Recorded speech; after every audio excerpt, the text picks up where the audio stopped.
camp pot, 2 pound of weed in a band bag. It in a your handbag, your knapsack, it in a your backpack. The smell like your girlfriend contact someone I know this. And only come around like tourists on the beach with a few club sodas and bedtime stories and pose like the name Chuck Norris. And down now the real hardcore sandals and our back to the thugs them we do what them got to. And won't think twice to shot ya. Don't let them spot ya unless you carry guns and lotta.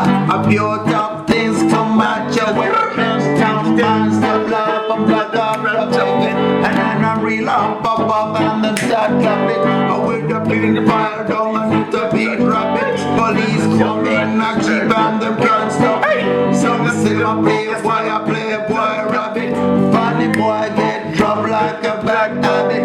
So nobody post up it, you don't have it. I rock the bar and stands alone. Welcome to Jam Rock.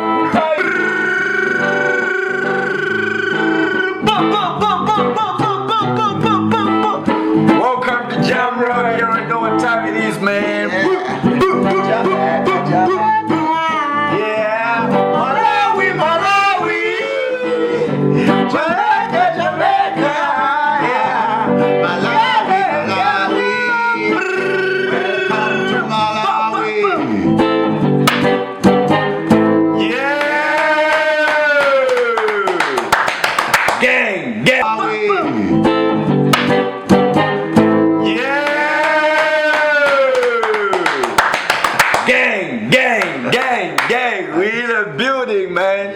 Welcome, ladies and gentlemen. We're back in the building, episode 26, man. We're moving different, and today in the building, man, major.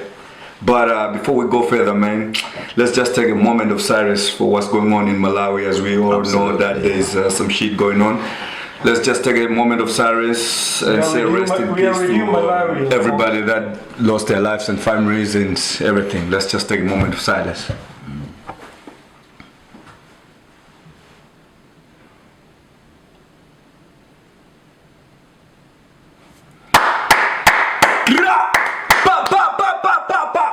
Yeah, we love you, Malawi, with you, yeah.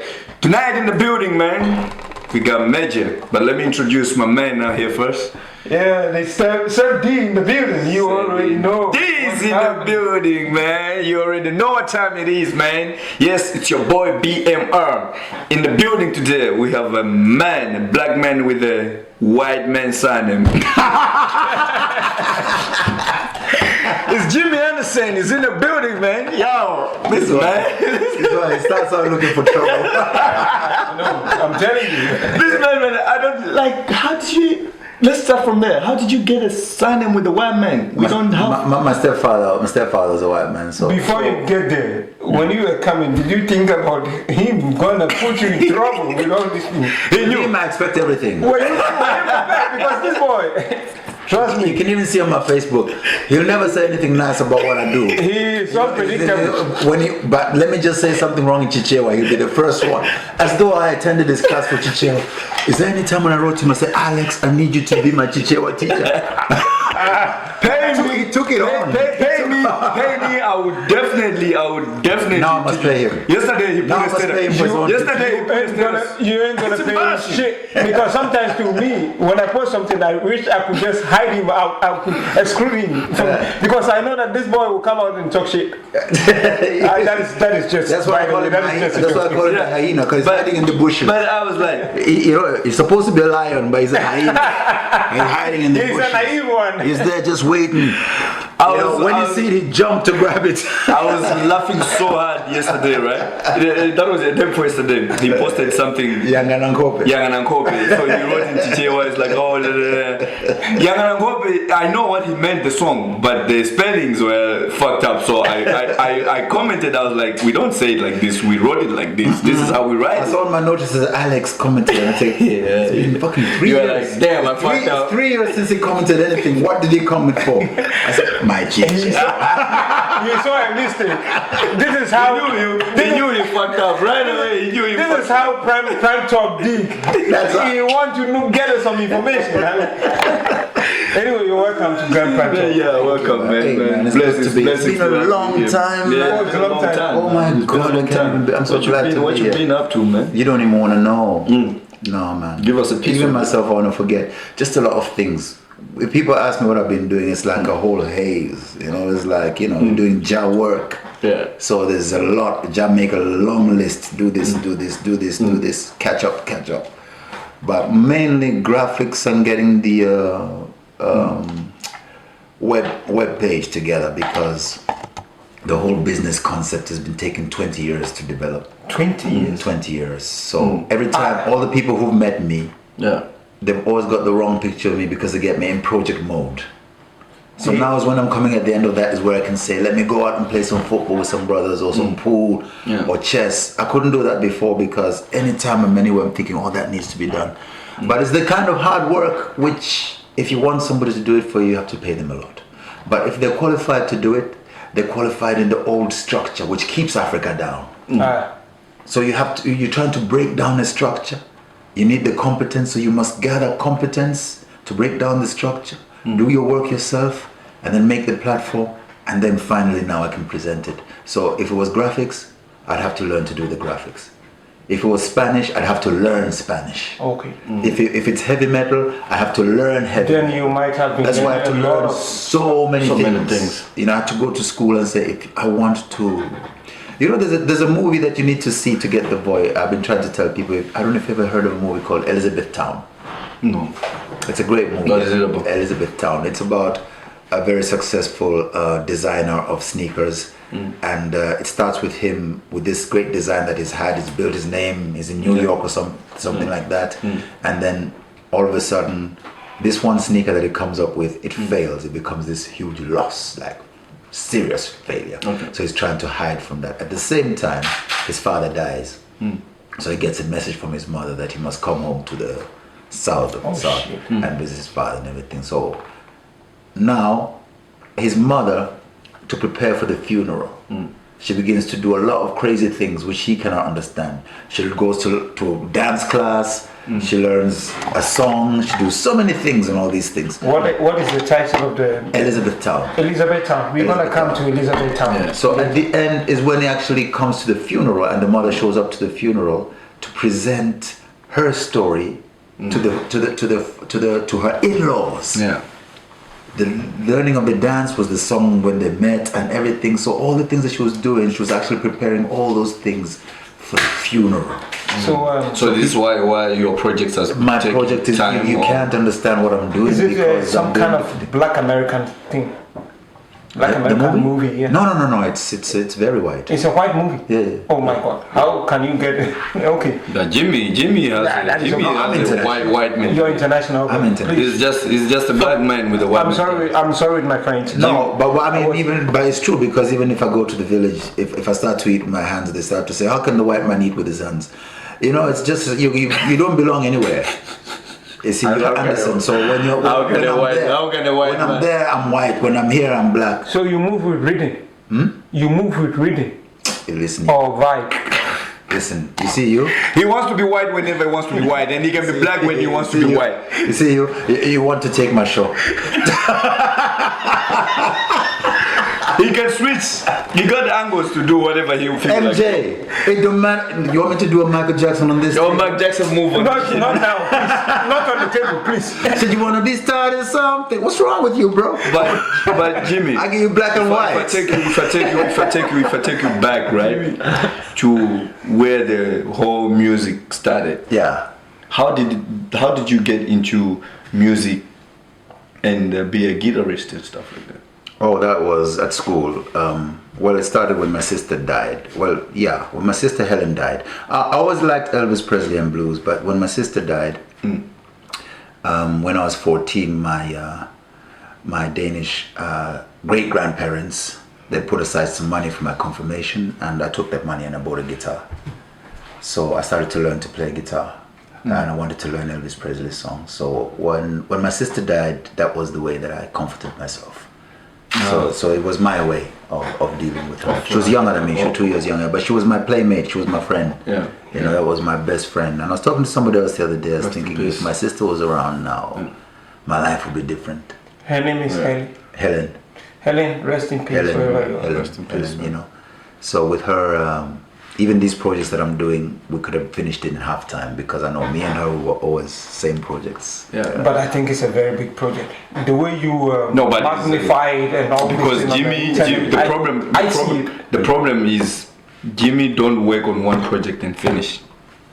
Jimmy has one project here, one project there. Tomorrow is doing another project to Africa. Tomorrow is doing another project. Wants to walk to Egypt. Tomorrow is doing another project. He wants to walk somewhere else to America. Backwards. Exactly. Like in that way, you can see that Jimmy has a lot of unfinished projects. Yes, true. It's true. It's true. But why can't you stick to one project and then you complete one, then you can move to the next show? Because all those projects that you see, they're platforms, and I call them platforms for public participation. They're designed so that people who are into those things can meet there, they can meet there, they can meet there, and then I bring them all under one umbrella, which is called CCSR, Comprehensive Corporate Social Responsibility, so that together we can go. So you even have names for them? Oh yes. I'm very sure you have a... No, I have a curriculum. I'm very sure you have like three or four computers home because if you have a project that is not finished, then it's full already, and then another No, they're one is coming. This one is all right for now, but they're coming. But no, it's a school. It's an entire economic college school. It's an alternative to economics. College? Yes, because let me ask you a question, right? Let me ask you one question. Yeah, sure. How many economics graduates are there in Malawi? A lot. A lot. But Yeah. why are we still poor? Because we don't know how to create jobs.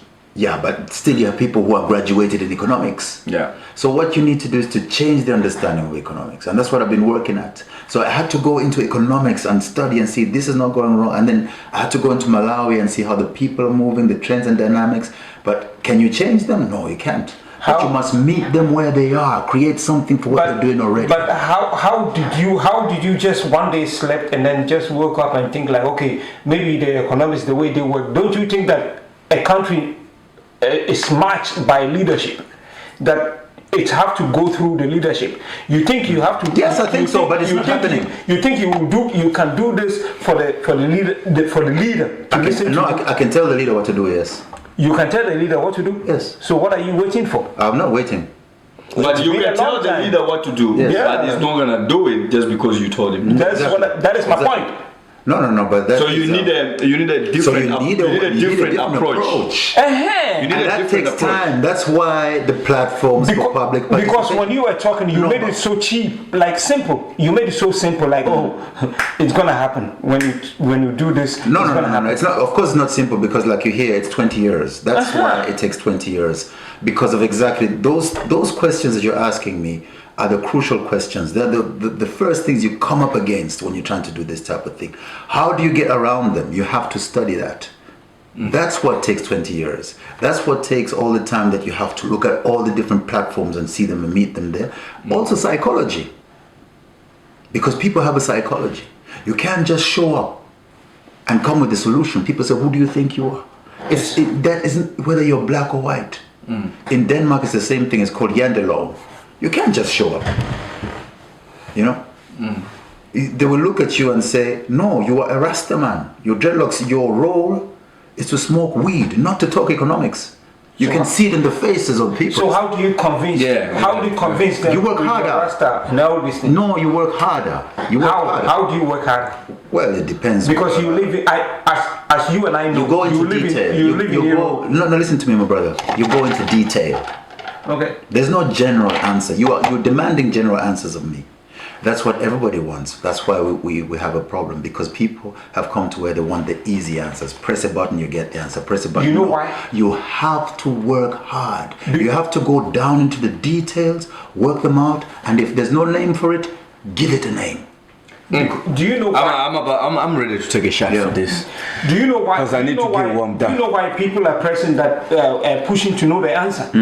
Because it's like you are eager. The thing is, you are showing them more eager. Like, okay, I can do this. I can I'm do this, lost. and then they are waiting for the answer from you, which is not coming. Yeah. That is why people are like, okay, Is he still on it and all this? Yes, but this is why it's very important for you to understand even the message of Christ. What you just expressed to me now, in terms of Christ now, in terms of the message, because it makes you understand.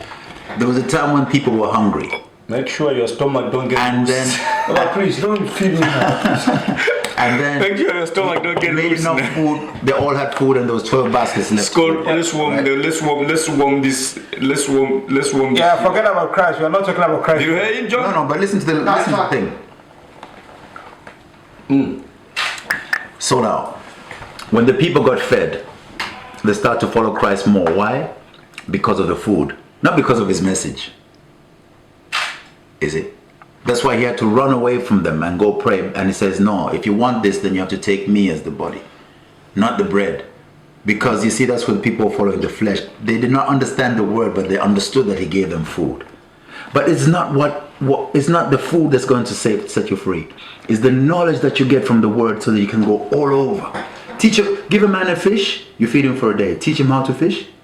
You feed him for the rest of That one I believe and respect. Exactly, Yeah. But do you believe in that story that you said about Christ? Like, Oh yeah. I'm very Christian. Yeah. put yourself in this category. Like, okay, there is a certain small village somewhere that they don't know anything about life. They are just so poor, that illiterate and all this thing. And then suddenly one man devoted himself and then came out from that village and then went somewhere and then made it without anybody knowing. And all of a sudden, leprously, this man showed up as a rich man. You just said it. Yeah, he did. Yeah. And all of a sudden, this man showed up. leprosy. And then this man all of a sudden showed up again without these people knowing how or who this man. They are forgotten about this man, because this man was with them when he wanted to find a way for his people this is in this Jesus story. This is how I put it. But what you believe in? You believe in Jesus? I believe that there is something. What something? I believe there is something, of course. Please. But I'm just saying, What's something? Because he was saying something about this Jesus thing, and Jesus. No, but the lesson. But what do you believe there is something? If I haven't landed yet. If I was that man that showed out from that believe in something, and I came and then I gave 20 bread. No. The lesson is the lesson. Whether you're Muslim, whether you're Christian, whether you're when you go to school, important thing is to learn the mathematics. Yeah. If you're going to physics classes, to learn the physics. Yeah. Chemistry is to learn the. So when we talk about the message of Christ, what is the message? It's not about whether. But you move with Christ or Rastafarian? That is what I. But how similar is it? Is it not like two different religions? No. What makes it similar? It's the history. You have to know the history. You can't just take the story of Christ and take it out of context of history. It has a context. Okay. It has people who have represented it since the time of Adam. Who are these people? Where have they been? What about the Egyptians, the pyramids? All of that is our history, and Rasta comes to tell you that, because if you take it from the version that they come and tell you, the Christians, they'll tell you that, we educated these Africans, they did not know anything. But it's the other way around. The first Christian kingdom in the world was Ethiopia. So where do you stand, Christianity or Rastafarian? Where? Which one? It's Rasta. So what happens? But Rasta is like it's a branch under Christian, right? Rasta is the continuation. That is what they make us to believe. No. I don't know. Do you know Rasta? I know Rasta. Okay, so tell me, what is Rasta? Of course, Rastafarian is a like a combination of. No, not with those cornrows you make and call yourself. No, of course, I am not a Rastafarian, of course. Bob Marley is a Rastafarian, and he was a preacher man at the same not time. With those rubies cornrows you have there. And then Yeah, but that is what I wanted to find out from you. Is it Rastafarian or Christ? You have to choose. Because they made it understood that there is a Rastafarian and there is a Christianity. If you ask me what is Rasta, if you ask me seriously what is Rasta, seriously, I will tell you are Rasta. No, really. But have you searched to find out? This nigga Even you are Rasta. This nigga pussy. Rasta's the name. What is a posing Rasta then? This is a bomb Rasta. In the boom boom. He's a Rasta same way because Rasta is the name of God. It's not a Rasta. Because In the boom boom. because he knows I'm coming to him. This motherfucker eat boom boom is not a true Rasta. Rasta don't eat boom boom. In the book of Rastafarian, man can eat a boom boom, man. That is just by the way. It's okay. Let's continue. Okay, but then let's take it back to the music. Forget the Rastafarian, forget the boom boom. We know all Rastas eat boom boom. But Rasta and alcohol. How does it fit in? You shouldn't be drinking alcohol, but I drink alcohol. And then you put yourself as a Rastafarian. Yes, I am. okay, but I will stop you right there. Okay. Because this is what happens to people. You can be a religious person, right? Like, for example, a Christian. You're not allowed even to drink liquor. Yeah. You're not even allowed to fuck before marriage. Yes. That same shit applies to a Muslim. But you go out, who's balling more in the club? Arabs, Islamic boys and shit like that. They're drinking, everybody's drinking. But of course, if you take this shit to whole another level, Yes. then you chill, you don't get to do all these things. But if you believe in your religion and what you do, you know the level, like I can drink, but I know what I believe in. Yeah, but As long as you do some shit, you don't offend someone. If you're gonna take it there, you understand, because your question, it put me in a situation where I must explain things the way I see it. Yes, but yeah, you are welcome. Let's explain one thing before we go further. We got this man here. If you have a question that you don't want to respond, Red Alice. Red man. Red No, Alice. I don't think it's fair to use that kind of thing because Yeah, but you can always tap this and then we skip a question and we talk another topic.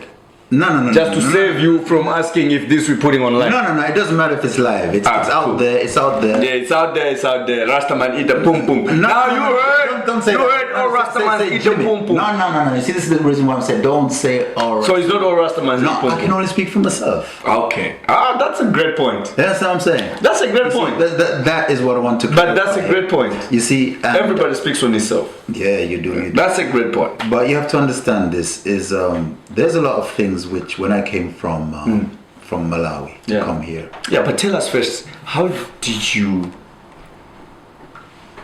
How did you end up in End Denmark? up in Were you adopted? Were you? How did I was it, adopted. How did it all start? Huh? How did it all start? I mean, this Denmark journey. It started with my mother getting married to a Danish man. okay. So you was adopted by the stepfather. Stepfather. Yeah. Okay. Adopted by a stepfather. Okay, that's why you took the Andersen name. That's where it came from. So I didn't have a choice. Yeah, because how old were you? Do you remember, or you? I was 2 years old when. So when my you parents had no got choice. married. But after you grew up and you find out your name was Andersen, did you felt weird, like how I'm a Malawian, how do I have this type of name, or it was just normal for you? Not just that. It was also there was that problem, but there was also the problem of what was my Malawian history, because not everything was told to me. Yeah. So I had to go searching. The spirit had to come and take me to find out where my father. The spirit. Yes. Okay. So did you find out what was your real father? Who your real father was? Yeah. God help me. You have a contact with him? Or? No, he's passed away. Rest in peace. He's passed away. Rest in peace. You know what I'm saying? Okay. Rest in peace, Father. This guy have a stomach problem. It's gonna be a problem today. Okay. Now let's continue from where. So, how do you feel when you go? Okay, let me ask you this: when was the last time did you visit Malawi? 2017. 2017. Yeah. Okay, before you visited 2017, Yeah. did it take you a long time to visit them? Yes, it did. And how did you feel knowing that you have siblings or brothers that are called different name than Andersen? How was the cooperation? That is a constant feeling. And that is the reason why I dedicate myself to this work. Because you see, if I was to just think of my nuclear family, I wouldn't have to worry about going there. I could go there every year because I'd have a steady job and I was in that position, you understand? But if I was to think about the well-being of all our Africans, you can see that it's a system that's in place, and that system must be challenged. So therefore, I had to sacrifice the normal things like having a normal job, or even being on welfare. Because to be on welfare, you have to fulfill certain criteria to get that money monthly. And they say you can't go this, you can't do that. That means that whatever I want to do for my country, I can't do it. Because I can't just go to England for a meeting. I can't just go to Barcelona for a meeting, because welfare does not allow you to do that. So I had to start playing music on the street. Okay. You see what I'm saying? To earn some coins. To earn some coins so that I can go back, study some more, work, build, whatever. So by the time he met me at Steelhouse, Steelhouse gave me the situation where I could actually work on my project without having to worry about my rent.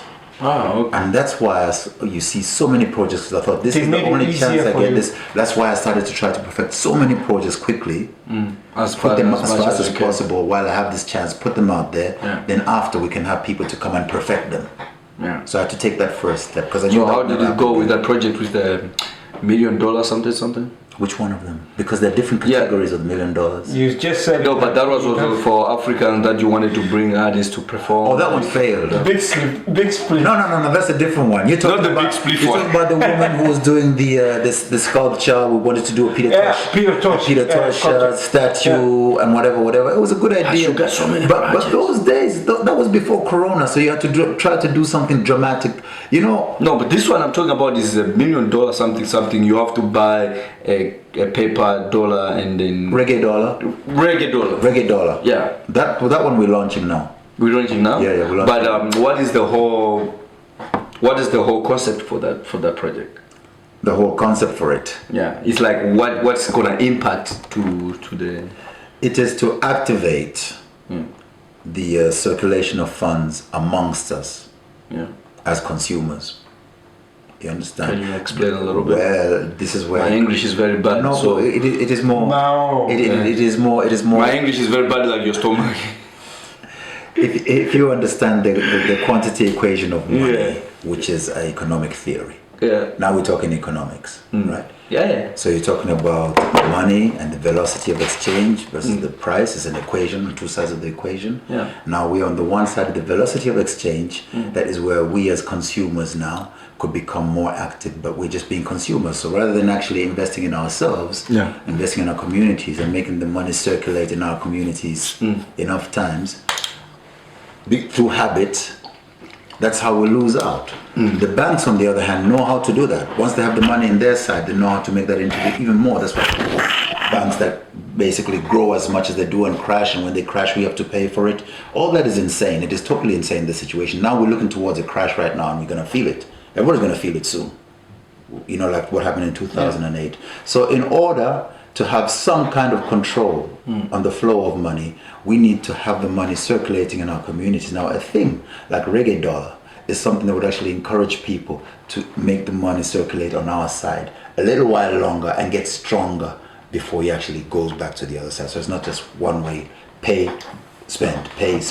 Must circulate, invest in your community. That's why we create so many platforms for public participation, so that the Reggae dollar can circulate among all those platforms, which are the many things that have been confusing you. But there's millions of people in the world, you understand, who all of them can become active, you know. And but in the end, the project is gonna help people.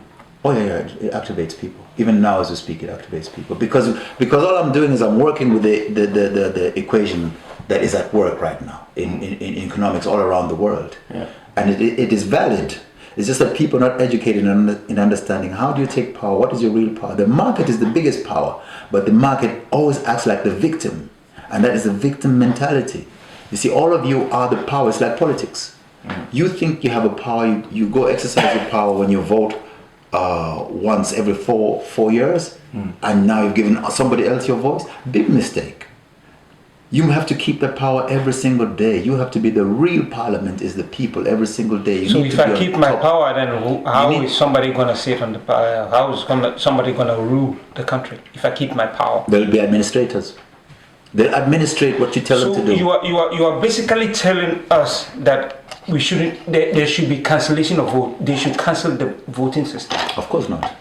Because that is what you are telling me. No, of course not. Of course not. If you're telling me to keep my power, because my power is my my thumb finger. Yeah, but that's not what So I'm if telling you're you. telling me to keep it, so No, if I was telling you that, then I'd tell you that. That's not what I'm telling you. Get serious. I'm really serious. No, but get serious. If I was telling you that, then I would tell you that. That's not what I'm telling you. I'm telling you that with your vote, you can bring in the right administrator. So throw more light on. Let me finish. For your own policy.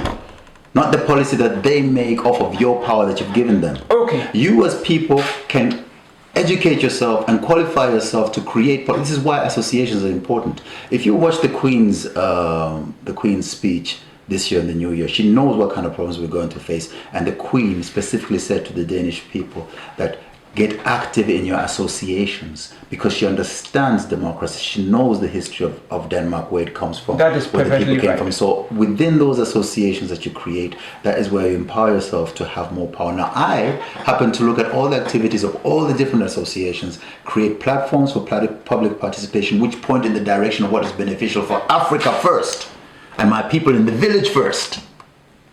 But I can present it here to where they can get on board. But at the end of the day, the people in my village are the custodians of that paradigm. Because if not so, then the people in the village then are the ones who are put on a poster to show here's a hungry child, whatever, and then they're on this side, and you find the people who work in the different organizations here getting paid for money for helping Africa are the beneficiaries of that paradigm, of that narrative. So you have to grab the narrative, Okay. change the narrative, and then implement the narrative, and then put it to force. Then your people start to benefit, whether you're dead or not. You know every single chapter. And that was that Reggae dollar. Exactly. thing. That it represents that because the Reggae dollar, you see, if you look at the dollar in itself, the dollar comes from our slavery. 400 years we were slaves. Okay? For 400 Maybe years 400 we gave something. labor to create the America that you see now, to create that dollar, and we were not paid. You understand? So when you say the Reggae dollar, you say this one must represent all the paradigms that should have been in place for the reparations of the work that we did back then. You see what I'm saying? Yeah. So that's why. it's But called then Reggae. how does that gonna benefit Africans? Thank you. Because I'm pretty sure all your projects you want to help Africa. But if you do it in that way, how is that gonna help? How is First of all, as you see the Reggae dollar is going to be printed by the King of Africa Publishing, which is my company here, right? So King of Africa Publishing is the one where now this is where the work comes in. When we go to Africa to do the work, it is to spread the word. To But every you single- wanted to walk from Denmark to Africa. No. Walk across Denmark and walk from Cape Town to Cairo. Cape Town to Cairo. Yes. You've not done your homework. You mean you coming to interview me and you didn't even go No, on the website? yeah, but you know how you- many websites? I've made 7 websites. So you calling me here and you haven't even gone to any single website? No, but you said you was gonna walk from here to Denmark. No. I'm in Denmark now. Don't get confused. But you said you was gonna You are- you said you was gonna walk from Denmark to Africa, Never. Cape Town to Cairo. No, so never. that's why I didn't understand. There is from Copenhagen to Skagen, and then that should be coming up on the 25th of May. And then there is Cape Town to Cairo, which I'm not sure when that's going to be. Did you do the study how long that can Oh yeah. Cape Town to Cairo? Yeah. You know what? Let's make this short. Yeah. There are websites with all the information. This is my frustration, is that I do so much work and I make it presentable for people, and people don't even go check out the websites. You understand? So when you see me posting and whatever and say what's wrong with him, I'm like, okay, what more should I do? Because But the people websites are there. nowadays, You have to also they understand need that. small stuff like Yeah. websites. People, it's kind of boring because people they're like on TikTok, on Snapchat, they get information in a small bit of minutes. That is why people nowadays are just going to be wiped away. Did you by hear atom bomb. Denmark recently? Yeah. No, I do don't you know mean if you that's follow. why? Hear what I said. That is why people nowadays are just going to be wiped away by a nuclear bomb, because people need to be serious about the information that's out there and get active. These excuses are not valid. Yeah, Why but why they're people on not TikTok? valid, but people are paying more attention to information that comes in a very small way, Because they're spoiled. less than 2 minutes. Because they're spoiled. And then they because got they're spoiled. information. And in the end of the day, I have to think: am I going to cater to these people or just People they don't read news anymore, even like to buy a newspaper and I read think they 2 think pages. it's a long way to I see. It's all people that does that. Right? Come on, they don't do it. So, I mean, you can you put being here as is much as also- information you can put Yeah. outside, but it's like how many percent of people go in there and dig the information? It's few. Because right now, these days, people, they don't have time to sit down, read a newspaper, or sit down, read the whole page. They need like something in a few information, in a few seconds, like, okay. Unless if it catches the attention, then they go deeper and deeper and deeper.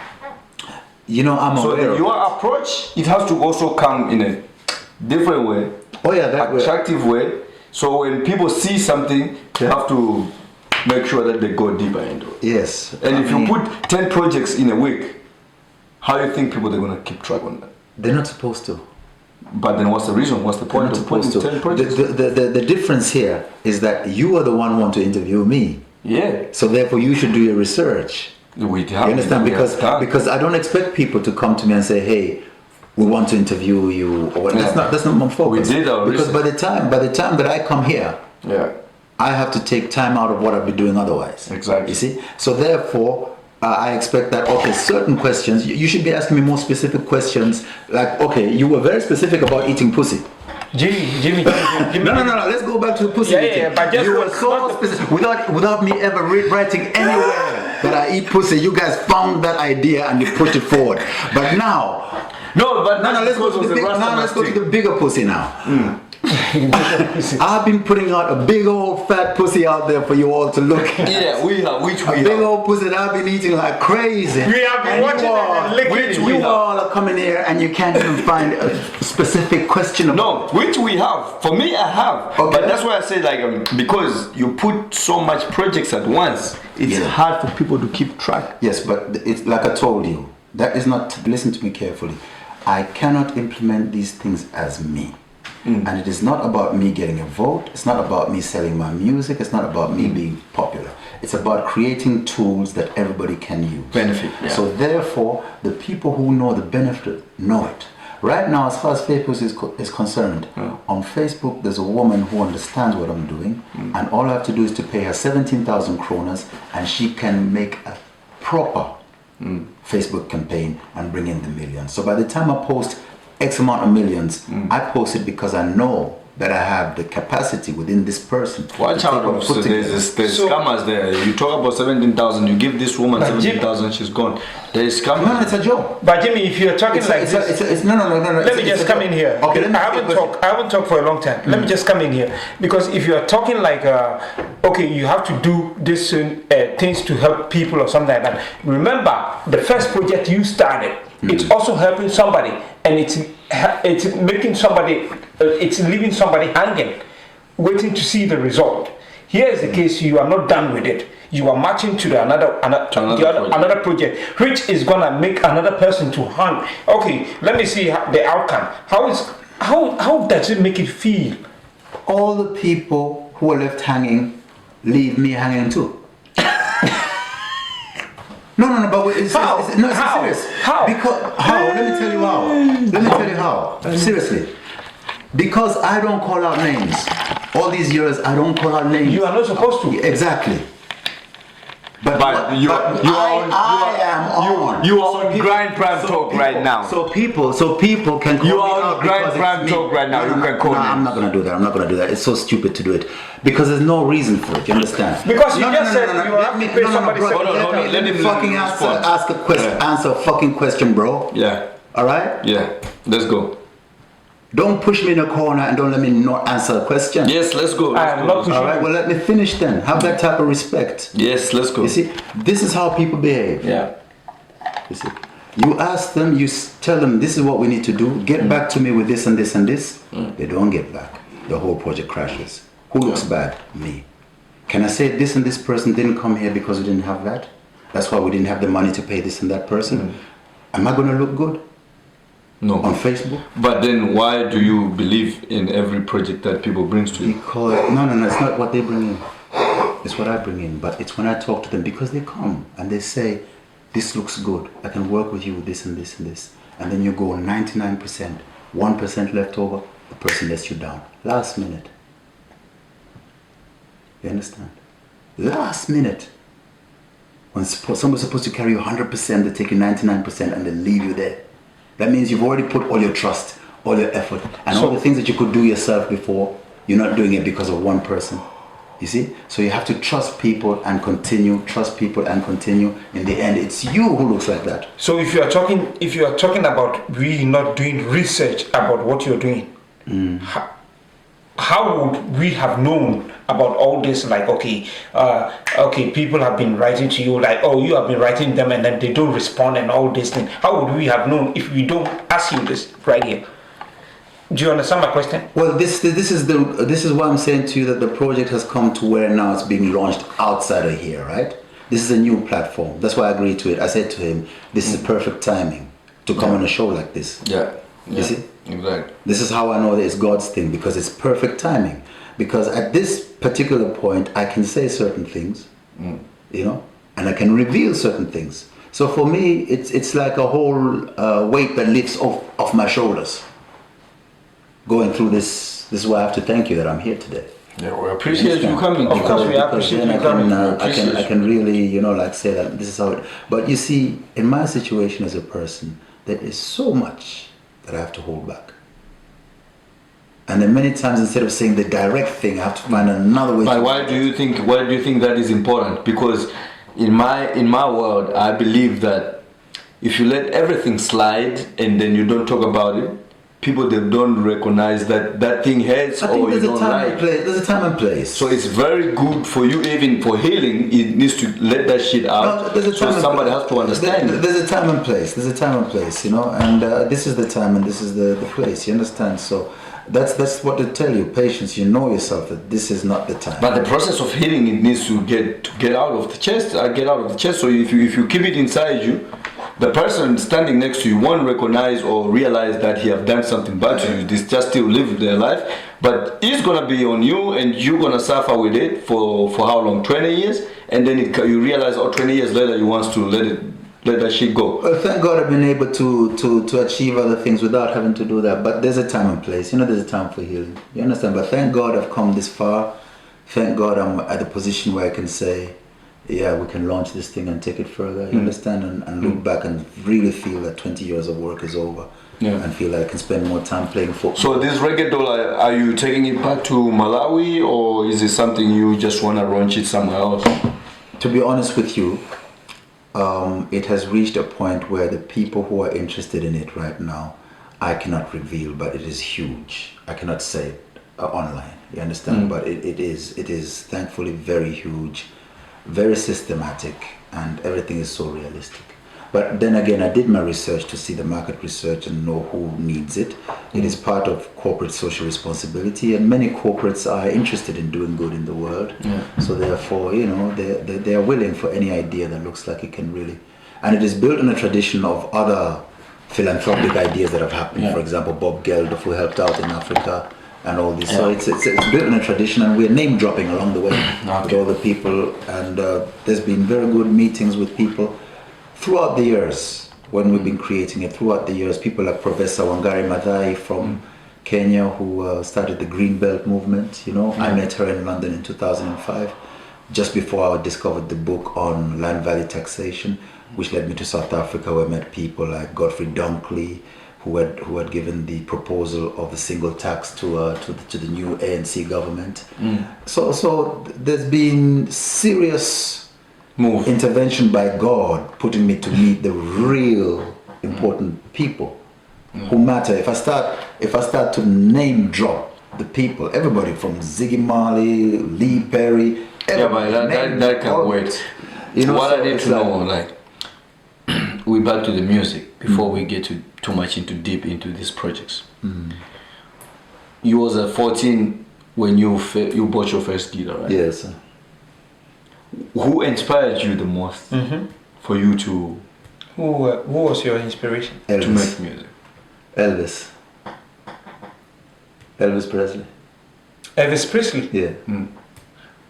So that's the guy you listen more to. Like. Mostly was Elvis. But Presley. how? What do you mean how? Because looking at okay. What do you mean how? Yeah, but how did he inspire you? Like how? He loved the music. Elvis has sold about billions of records. So that question you must ask all the billions of people in the world who find this music attractive. I'm just one of them. Elvis is special. Okay. You know, you have to give props to people. You know, Even with the genre of music he was doing. he's special. That is why I was asking why. But he was making that type of music, right? Not standing in the streets and play. So, but what inspires you like to move out from like, okay, I might take my guitar, stand in the street and entertain people. Exactly. What drove you that direction? What drove me? Yeah, to because you actually- could have been inspired and maybe just take it to the studio and then make music like everybody else, but you chose to do something different. Like, okay, I'm gonna take my guitar, stand in the street, and the street part and going on the street to actually do stuff on the street, that was Bob Marley. That was Redemption song.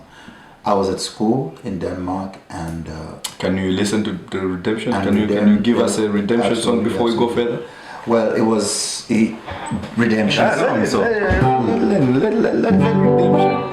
Then we can hear the story about the Redemption song.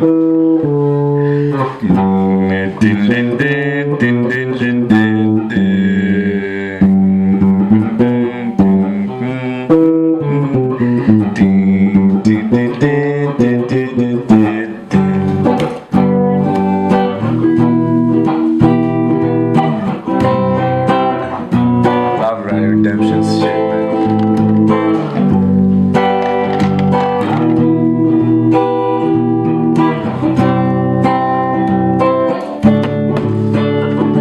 all pirates, yes they robbed. Sold out to the merchant ships. Minutes after they took us from the bottomless pit, but my hand was made strong by the hand of the Almighty. We found in this generation triumphantly. Won't you help to sing these songs of freedom? 'Cause all I ever had, redemption song,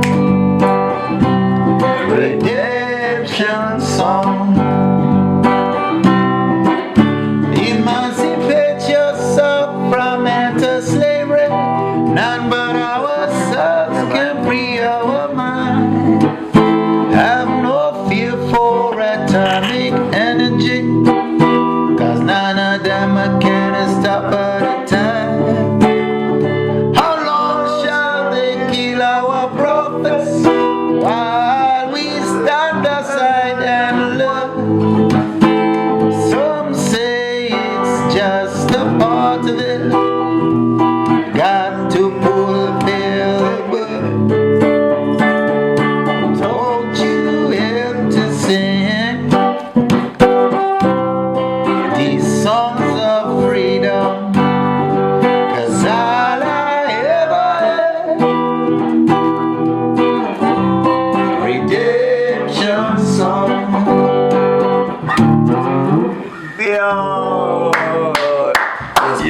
Yo, a lot of this shit, man. So A lot of shit, man. that really was like when Bob Marley, his message, his majesty, all of it, was like, go out and do this.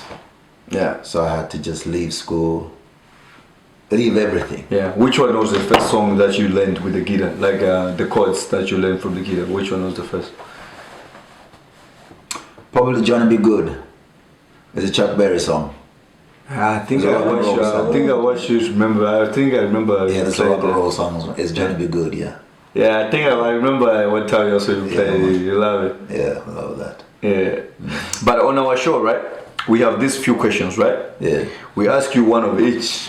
You pick one. yes. Yeah? If you pick both, you take a shot. If you pick one, then we're good.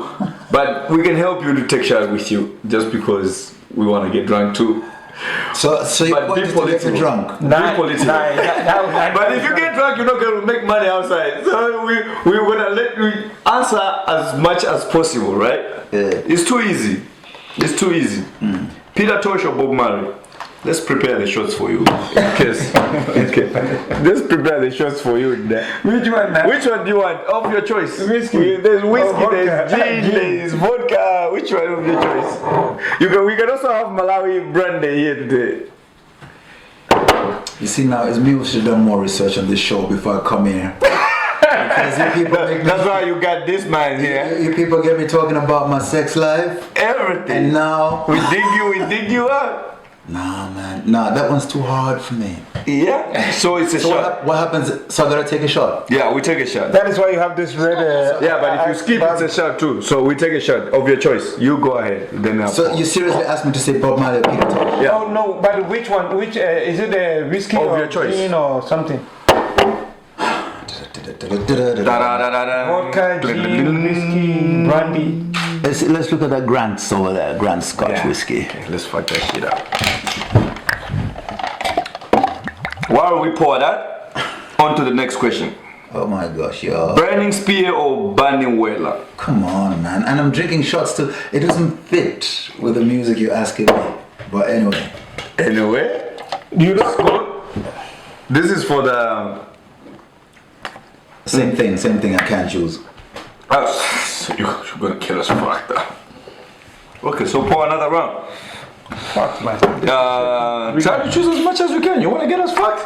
Now you Ziggy Marley or Stephen Marley? Jimmy, please. oh man, don't do me like that. Come on, man. Don't This do is me easy. like that. This one is easy. It's not easy. It's not easy, it's not easy, it's not easy. It's actually very unfair. It's Why? very unfair. So answer, make a. I some can't answer. answer. I love them both so much, man. So you want to just drink? That's another shot. Okay, so we take for burning speed and Bunju, and then we're gonna come again with another round. Sebastian, come up. Y'all We're gonna see you walking devious. Eh? Nah, I don't want to. they don't want me to walk. This is the reason why the walk never happened. People got me taking shots. Better relax. Okay, Junior Gong marry or gentleman? Oh who? Junior Gong or gentleman? Junior Gong for sure. Yeah. Thank you for saving our eyes. Thank you, man. Lucky Dube or Bunju Banton? Easy, too easy, too It's easy. not too easy, Baba. Too easy. This is really hard one. Too easy. You put me in a situation. I've been to South Africa. I have my Lucky Dube people, and I've met Bunju Banton, and I like what he's doing. Really? You met Bunju? Tell us a story about Bunju. I met Bunju in Barcelona, 2009, I believe. Yeah? Yeah, he was doing a show there, and after the show, I did not go to the show, but the next morning I was jogging. And while I'm coming from the jog, this Rasta man comes to me and says, Rasta, Bunju is by the hotel and somebody has robbed him. Oh, really? Yeah, so I ran over to where the Oh, tourist shit. bus was, and somebody had stolen his computer Yeah. from the bus, Yeah. from the tour bus, and was Yeah, very there's upset. gangsters in Brazil, they don't play. Yeah, well, in Barcelona. Oh, Barcelona, Barcelona, yeah. yeah. I thought you said Brazil. So kind of like met and talked and everything, and he Yeah. was basically asking me to do what I could to try and find where the computer might be. Yeah, But there's of course, nothing yeah, I all could, there's this nothing I stuff, could do really, you know what I'm saying? So it was like whatever. But it was nice to meet up with him and talk to him. Ah, nice. Yeah. Nice. But that's also a great time to meet in a kind of situation like that. Well, it was It's very like upset. remember. He was very upset because the computer had some music that was very important to him. Yeah, You yeah. know. So yeah, it was sad. Ah, It was sad. I feel you. But at least you met him though. Well, so, at least you met. Yeah, at least you met him. It doesn't matter what kind of where you met him, but at least you met him. Yeah. So what are we going with? Lucky Dube or? But how is sorry Oh, before you Bunju go there, Banton. Yeah, how is but- his status right now? Is he signed by this guy? Bunju, DJ Khaled. DJ Khaled. With the best. Is he still on the DJ Yeah, he's Khaled? with the best. I don't know. I don't follow up on Yeah, he's with the he best. just got signed by yeah. DJ Khaled. that. Well, recently, how recent is that? Yeah. Yeah, it's like 2-3 years now. Yeah, 2 years. After he came out from the prison. Yeah. So the plaque that he got was in connect. That same plaque that they gave to Sizzla and everybody is in connection with that. It must be. So that was for DJ Khaled's album. Yeah. But it's not like he signed Bunju as an artist. No, he signed Bunju as an artist. He's with the best. He's under with the best. Oh, okay. He's under with the best. I don't know if it is just He even made a new music with Stoneboy, but it's not out yet. It's a fresh one. But he's but he's on that. So what do we go with? Reggae Dubi or Bunju Banton? You know, I say Bunju Banton. Bunju. Yeah. Shout out to Bunju, man. But rest in peace, Reggae Dubi too. I love Reggae Dubi. Yeah, I fuck with Lucky Dube. I love Lucky Dube so much. Sizzla, Kalonji or Capleton? Too easy. Sizzla. Sizzla, right? Yeah. I fuck with both. Yeah. I could have taken a shot. It's really hard. This one is a little bit sketchy, right? Elvis or Michael Jackson? Elvis. Because you agree. Elvis easy. Elvis is number one. I'm sorry. Alpha Blondie or Gregory Isaacs? Gregory. I'll take Alpha Blondie all day. Gregory. My pops was big fan of Alpha. You know, it don't stand a chance if you're gonna bring reggae. I'm sorry, but I will always choose the Jamaicans first. But why is that? Because it's their music. No, who told you it's their music? I know. I play the music, I feel the music, and I know it's a Jamaican music from the feeling. So, do you think Jamaican can only sound better? Reggae can only sound better if it's Jamaicans doing it? Even the Jamaicans say it. No, what I said to you is that I will go for that feel. Definitely, it's Jamaican. I think people try to copy it and people have come close to it, but it's Jamaican music, and unless the Jamaican artist that you put against the African artist is more of a feeling to. So you don't feel that boy gentleman, the German white boy? Not really. Not really. I mean, I can groove to the music and everything and all of that, but it's not really, you know, not really. I think I think your point makes sense. Because it's a feeling. I never look at it in that way, but now that you say, I kind of dig into it, and I can feel where you come from, and I can feel that. Yes, and it's not just that, because there's certain reggae music, certain reggae artists in Jamaica will say, no, they don't hit me. Yeah. You know, but there's certain who have the feeling. Yeah. But that feeling, you can find it. It's a feeling of authenticity. That feeling, you can find it in certain gospel music, old school gospel music, or certain African music. So, for example, for music, if you take music that's called Mbalak, Mbalak is from Senegal. Yeah. You see? Yeah. And when you feel it, you say this is from Senegal. You have different music that come from Mali, it's slightly different, but when you feel it, you say this is from Mali.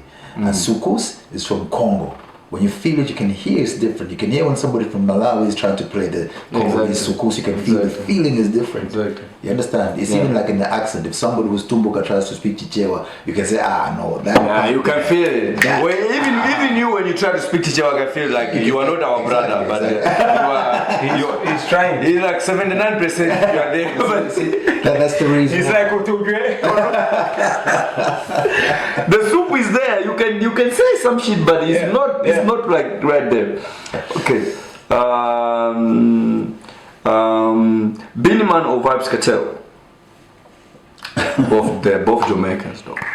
I've never listened to Vibes, to be honest with you. So Beanie Man, yeah, definitely.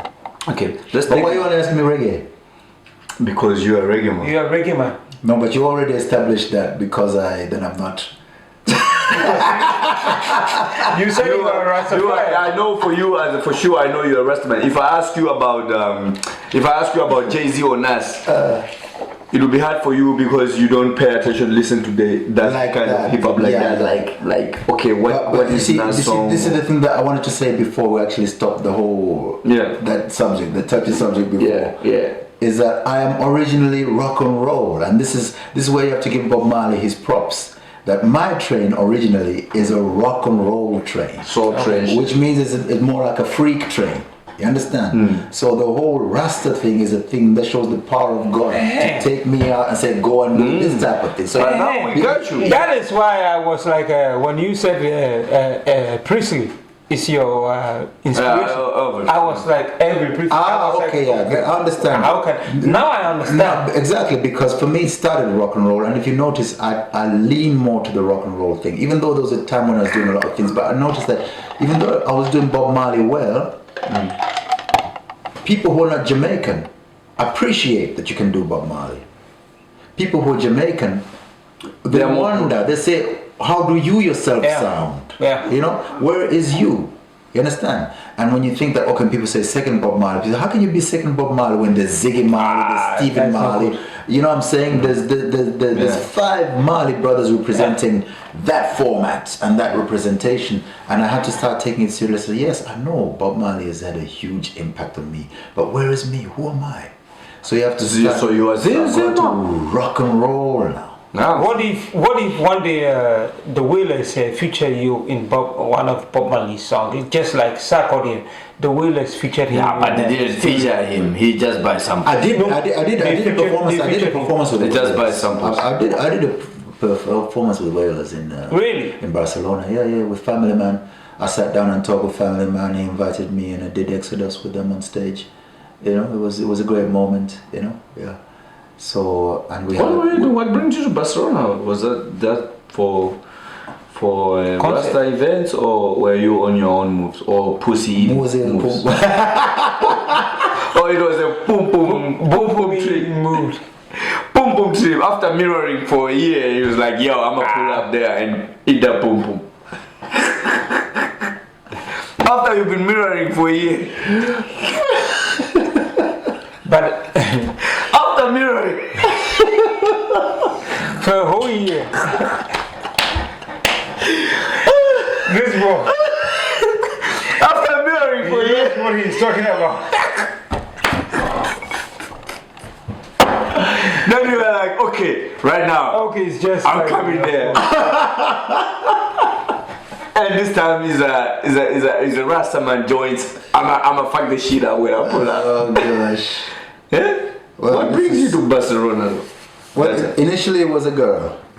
It's a boom boom time. It was a boom time. It was Punani. Yeah, Punani rules the world. Yeah. Really? They don't in my world, no. No? No.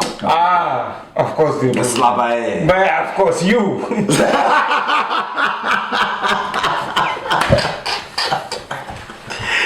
Not in my world. You.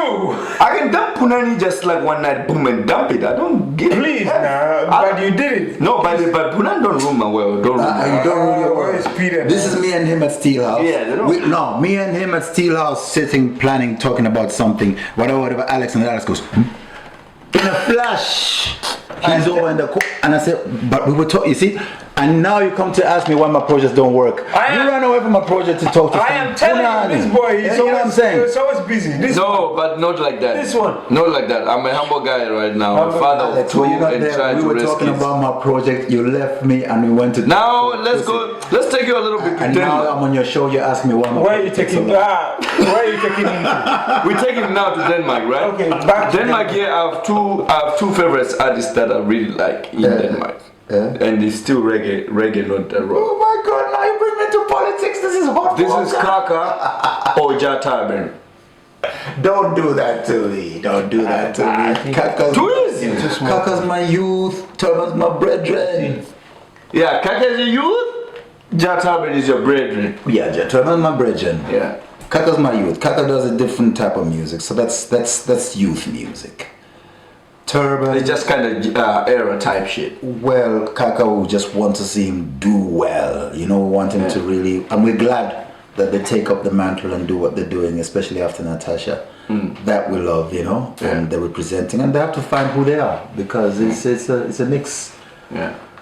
Mixed race, you have to say it as it is, and you know Denmark is not easy. Your virgin villain and all of this, they have to suffer and find. You have children also. You have to be careful. Now you have children. How should I be careful? My kids. Make sure they know. Make sure they know because so they have strong. They know the ground. So they don't have to become. They can fuck around at their mother, but when they're here, they're all different. When they're here, they know they're in the west side, so the energy is different. So they know what it is. Well, I have to go with your Turban because that's like an elder to me. Turban is Terrible. You're just saving us for another shot. Yeah. Shout out to Jah Terber and shout out to Kaga. Both my people, man. I fuck with them. Black Uhuru or Morgan Heritage? Too easy. Don't say that. You Black threw the Uhuru. question. For me, Black Uhuru. Of course. But could you explain why you think?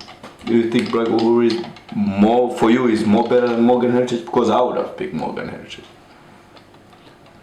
Because I feel that Morgan Heritage is like an act, and Black Uhuru is an experience. If my English was good, I would have translated that. But right now, But I will have to watch it tomorrow. Morgan Heritage And, look like a more scientific, some kind of Something put together. Yeah, something- even but though it's Black true. Uhuru is put together, But everything it's is. really But true. they both put together. Yes, but the innovation in Black Uhuru is different, because when Black Uhuru came by, it challenged the sound of what everything was going on. Even Bob Marley had to step back and say, "What's this?" You have to remember, Black Uhuru is the first Grammy winner in reggae. Oh, really? Yeah. We didn't know that. So Black Uhuru, by the time Black Uhuru was at the top, people were like, they're going places that even Bob has not gone yet.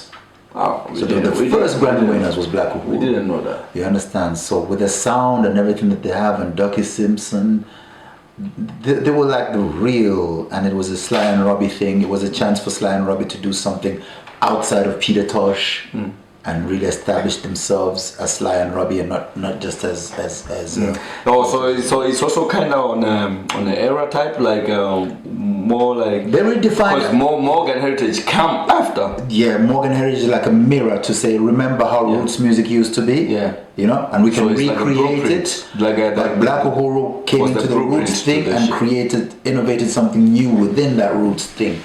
Like came with something new. Just like how Bob Marley created something new within the roots. You had Black Uhuru, they created a different sound, more rough. We didn't know that shit until you come here, bro. Noel, I couldn't. That's why we need old heads here so they can give us that fucking type of history, bro.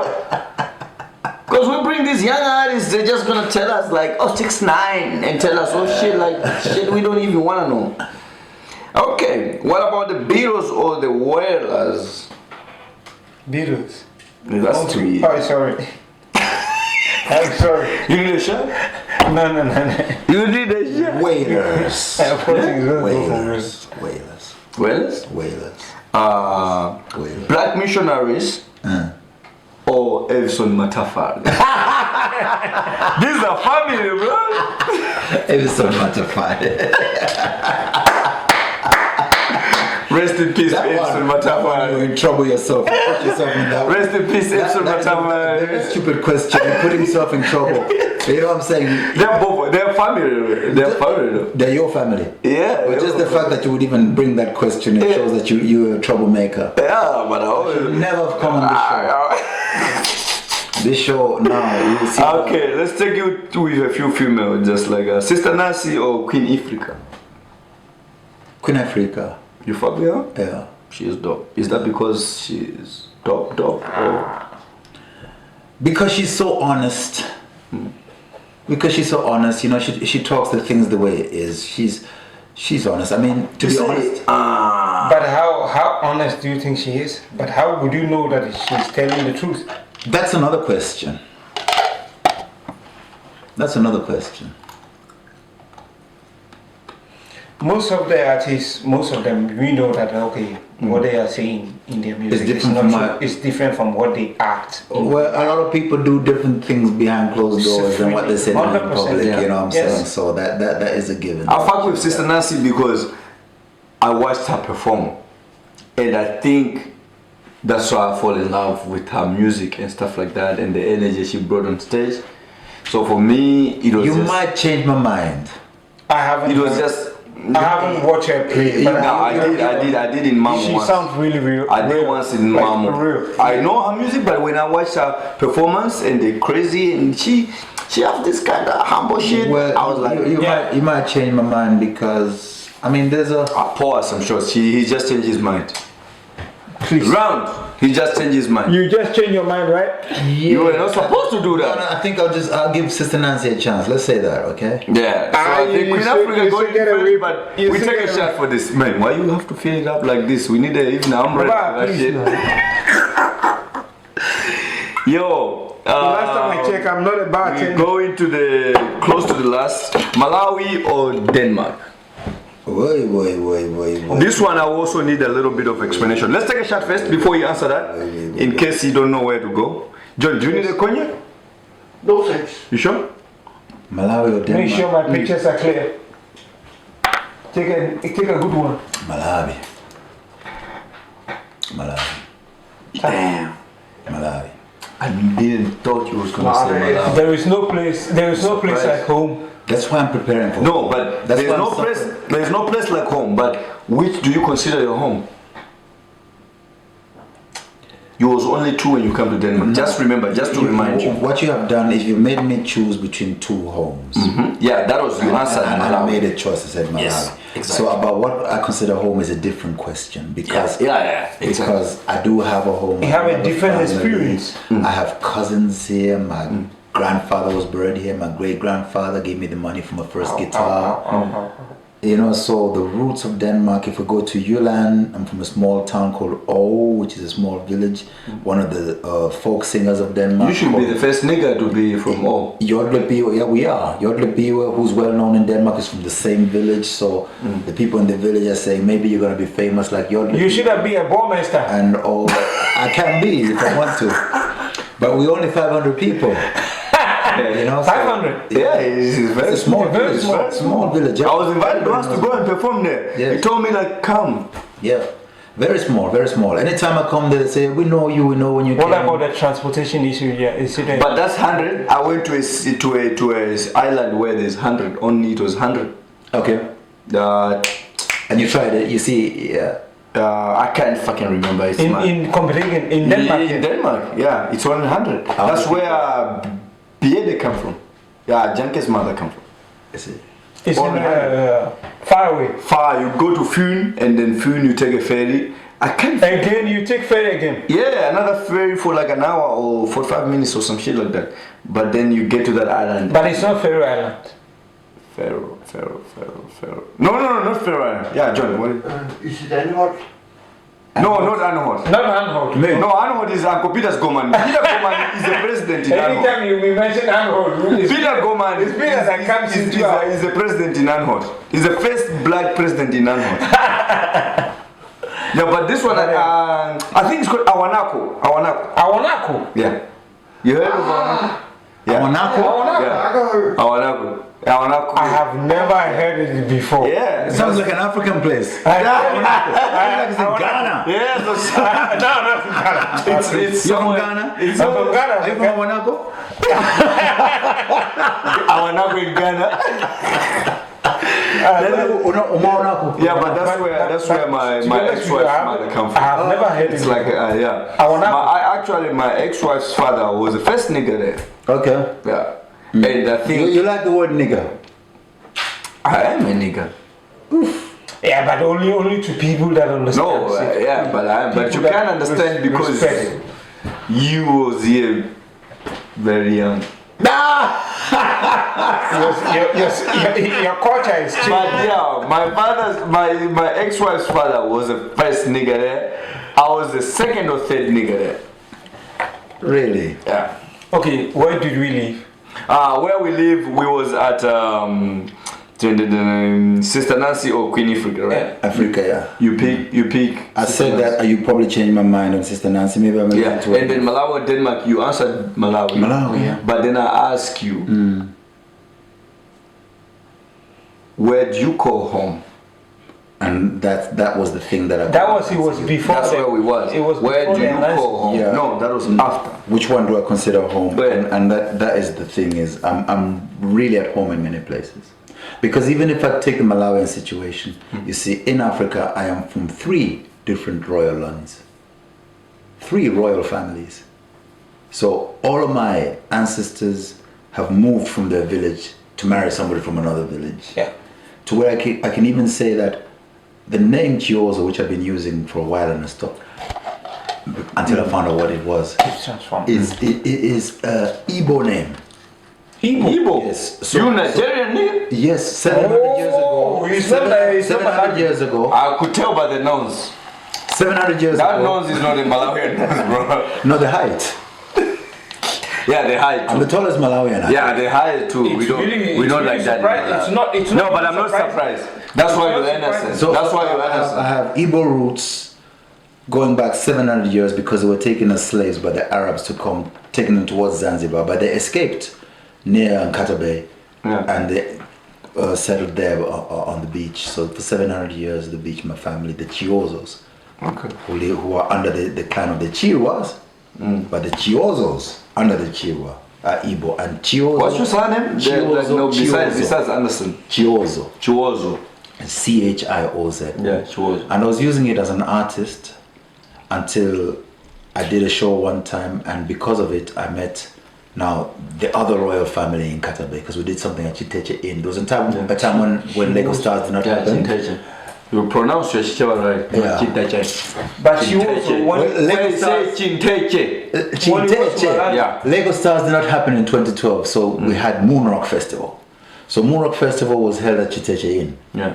And then the chief Malenganzoma, she came there and then she saw that. The way you mentioned these names. She says that, hey, is what? Chiozo is going to play. She said, who's this Chiozo? And then she said, but that's my son. So through the name, I found my royal family there. And another thing I can tell you, another mystic, on my way to Nkata Bay from Mzuzu, the bus was driving and then on the way it broke down. And it broke down by a house. And from that house came a man to talk to me. After interviewing me, he started to tell me about my family. So when I talk about God and these things, you have to know that if you're from Africa, from West Africa, and you know how things work, you have to know that you're dealing with a real spirit. You understand? So to ask where I'm coming from or where I belong, you know, Denmark was chosen for me when I was 1 year old. I did not have a say in it. Yeah. So if I ask you, if I interrupt you, you call home. Places. Yeah, that's why you call home. When I go to UK, they can't believe it. When I meet Jamaicans, they say that, no, but you pulling my leg, you must be Jamaican. I say, no, I'm not Jamaican. You know? When I go to the States, they say, oh, I was expecting this to be a problem, but you're from Africa and you're like, we know you forever. That fucking nose. So, it's like... That fucking nose. You want my nose? Michael Jackson want my nose. Nah, that motherfucker wanted everything. He just didn't want my nose. He lost the nose. That motherfucker wanted everything. I saw Snoopy Who has posting the a picture. nose? saying Mark Jackson couldn't buy, and the Danish people couldn't let Mark Jackson buy Tivoli He wanted to buy Tivoli. Michael Jackson's sick. because he liked all these types of shit. Michael Weird Jackson. Michael Jackson. Yeah, He wanted to buy Tivoli. Yeah. Michael Danish Jackson's people sick. say No. your money ain't shit. No, nah. Okay,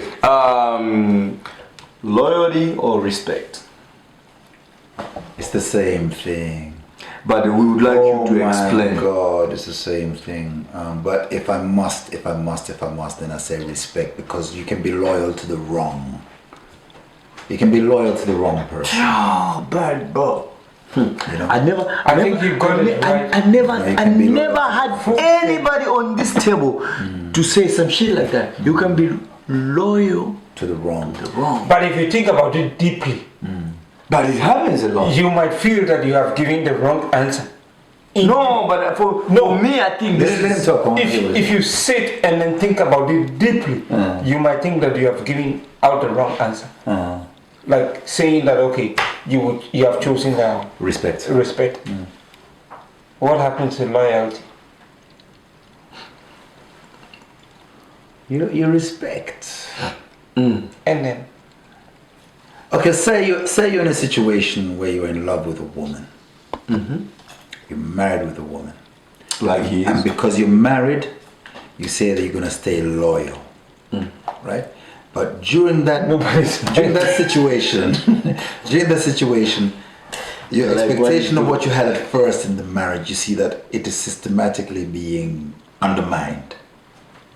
Do you remain loyal, or do you respect the other woman who comes and is actually going to deliver what you're really about? But when you started, you didn't mention about like respect about the other woman. You only talk about loyal about my woman. Yes, loyalty and respect. Before you marry, you must make sure you have loyalty and respect. And remember, it shouldn't only have to be married people. No, but it's a It situation. can happen in a friendship. You know, he wants to get away from the married thing because he's in the hot water now. I am not in any. You just put him on the fly. You just put him in the fly pan. You talk about eating pussy. Let's stay in marriage now because we're not talking hot water. I am not. I wouldn't be here. I wouldn't be here at this time. Yeah. We're gonna talk about the snow bunny. Please now. No. We're gonna talk about the snow bunny now. Don't put me there, please. Last time I checked, you had the snow bunny home. But I'm telling you, it's not like that. It's not like I'm married or anything. No, you're not married. Now tell us. No, he is. He's married, right? Yeah. Let's see Why the are you finger. destroying me? Whoa. Why can't you say the truth? I want to ask him, have I offended you anyway? I'm just going. Have I offended you anyway? Me, I signed the divorce papers right after you. Why? Have I offended you in any way? That is not destroying you. Why are you destroying me? I'm telling the truth. If I have bunny there, then I'm Now smashing. we know the other girl is You have a watching. snow bunny home. It means the other girl is watching. No, but you have a snow bunny home. It means the other girl is watching. Please stop this, your nonsense. Because why are you destroying me? I signed the divorce papers already. With him now, after him. You have a snow bunny home. You can't trip here. You have to understand, this boy, whatever step that he makes, I am him. I need a shot. He. You think I give a fuck about any stepfather that comes into my kitchen? Seriously. This is getting bad. No, Okay. no, but I don't. But it's real talk. It's real talk. Because it's like I invested the whole energy in my kids. Yeah, buddy. The love. But you my do a kids great job, love by the me, way. I really love- everything. I love Yeah, what but- you do. I So love for what me, you do. I don't love give what a you fuck. do. Like any man comes into my kids' life It can't- on a it can't private time. compete with They you. cannot But you have compete to with me. understand, they will not Because- compete. They are because not there to my compete shit- with you. You My have to shit is understand. different. Not all men are in the woman's life to But the compete way with he you. does My shit is different. The way he does it. Yeah, 100%. You can just go in the bathroom and see the way he does it, man. This brother. I know him, of course. I fuck with him. This guy, I know him. Yeah, I don't even worry about what the next man Come can on. do next because So I'm with just that different. one, I am not even afraid for the next person. I'm I just don't care. different, bro. Yeah. My It's shit just about the different. kids. Okay. My shit But so you're not destroyed. Don't worry. No, you're not. We didn't destroy him yet. No. We didn't destroy him yet. Let's make a plan. No man is home. Him, he will not destroy me. Look, man, you take over my show. And then Yeah, he take cannot- the guitar. No. But we're gonna want that one Elvis song, man. We're gonna want one Elvis song. Oh, Cyclone. You cannot do any shit. We want one Elvis song. Are you left-handed? No. Not at all. Because he's sitting when you are sitting on the opposite direction. Though. Are you left-handed? No, I'm right-handed. Okay, so I don't know where the question comes from. Oh my god. Because I saw you, because this one was that side. Yeah. Which one was that side? This one was that Make side. sure. I always wanted to be a teacher, but when I think that I might have students like you, I change my mind. Really, you wanted to be a teacher? You wanted to be a teacher? Nah, it's just a joke. But the funny thing is like, you give me my father's features. I told you so many times. For real? Yeah. This boy. Yeah, but seriously, I told him so many times. So you He's think always I'm having a daddy? story. No, he gave me my father's feature, like fucking big ass nose shit like that. My father had the same types of shit like that. Big nose. Yeah, big nose like that. But also like when you smile, Why you gave me that my father's type of feature. Oh, you that's know? so sweet. Like seriously, I've So told you think like, you have a big nose? oh motherfucker. I don't see it. No man has type of nose like that. I've trained hard enough not to see it. But A normal person don't have a nose like But this. you have a normal nose, please. Come on. Would you compare this tiny In West Africa, in West Africa, we think Cameroon, Ivory Coast, people have a very wide nose. Wide nose. But it's also It's the Igbo nose. I can tell you that you are from maybe Ivory Coast. Igbo. Yeah, it's Nah, Nigeria. Nigeria. I'm an Igbo man. But it's beautiful nose. Thank you, man. Thank you. big. It's too Please. big. It's too big to be beautiful. You think yours is beautiful, cute, or what? Look, man. Look at this. Look at this. Look at this shower man. Look. It was nice having you in the apartment in the Look, South Africa, look, man.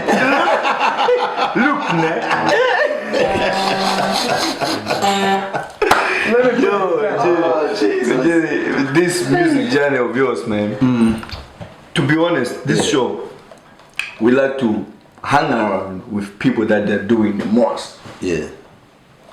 Like you. The energy you bring. Like when I came to Steel House, right? Yeah. When you say, oh, my youngest, my youth, everybody respect me from the bar to the kitchen. Really? Yeah. Yeah, it happened when we were there. You were with Jimmy, right? Yeah. For real? Yeah. I did not know that.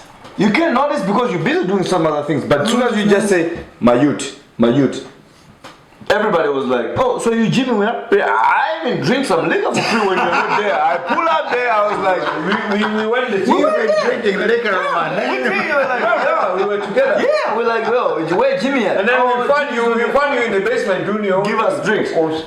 They were like, everybody who knows us, we introduce, they give us respect. Oh man. But still, I really did show me a lot of respect. I swear to I God, mean, like the this project, it really, everybody there, the managers, Steelhouse. How did you come by Steelhouse? How did you find Steelhouse? You know, you don't like the That's answer, very it's the same fucking answer, but it's the guidance of the Most High, is Jah, really. You know, so. Who's that? Jah, Jeff? the Almighty God. God. Yeah. So you just landed there? Well, that's basically it. You know, I was at Urban House and I liked it.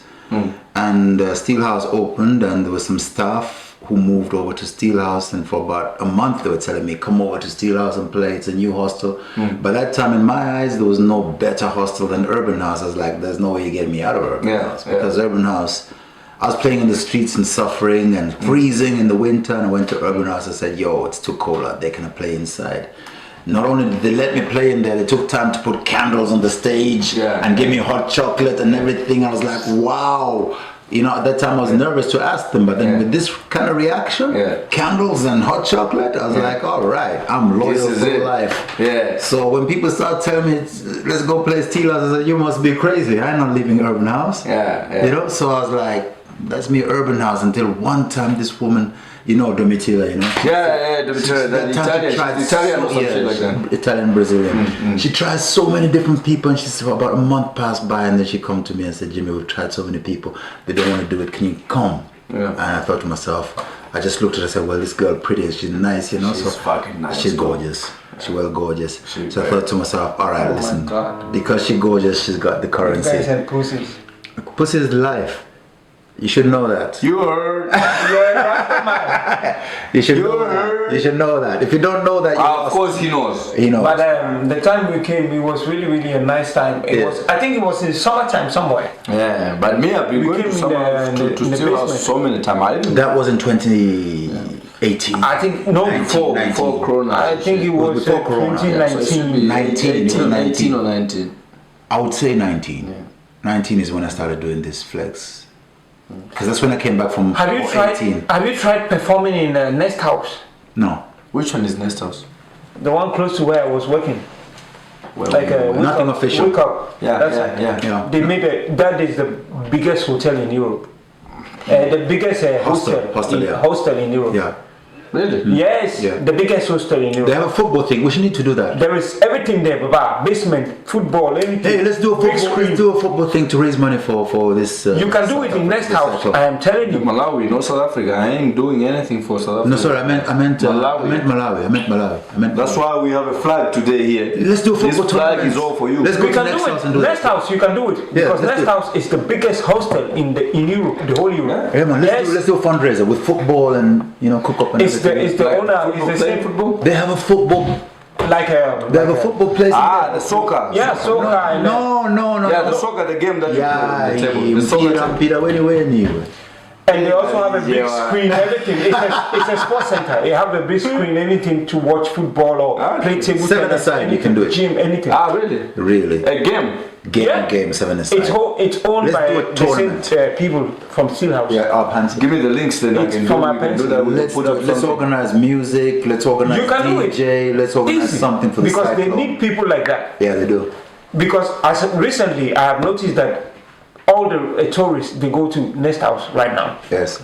because they want to witness it. Yeah. As being the biggest hostel in Europe, everybody want to experience it. Yes. So all the activities it goes there. Yes. So if you can shift there or do any program there, it's gonna catch people's Let's eyes. talk about that shit tomorrow because We have the flag up, so I'm we must interested. remember our duty I'm interested. towards our people.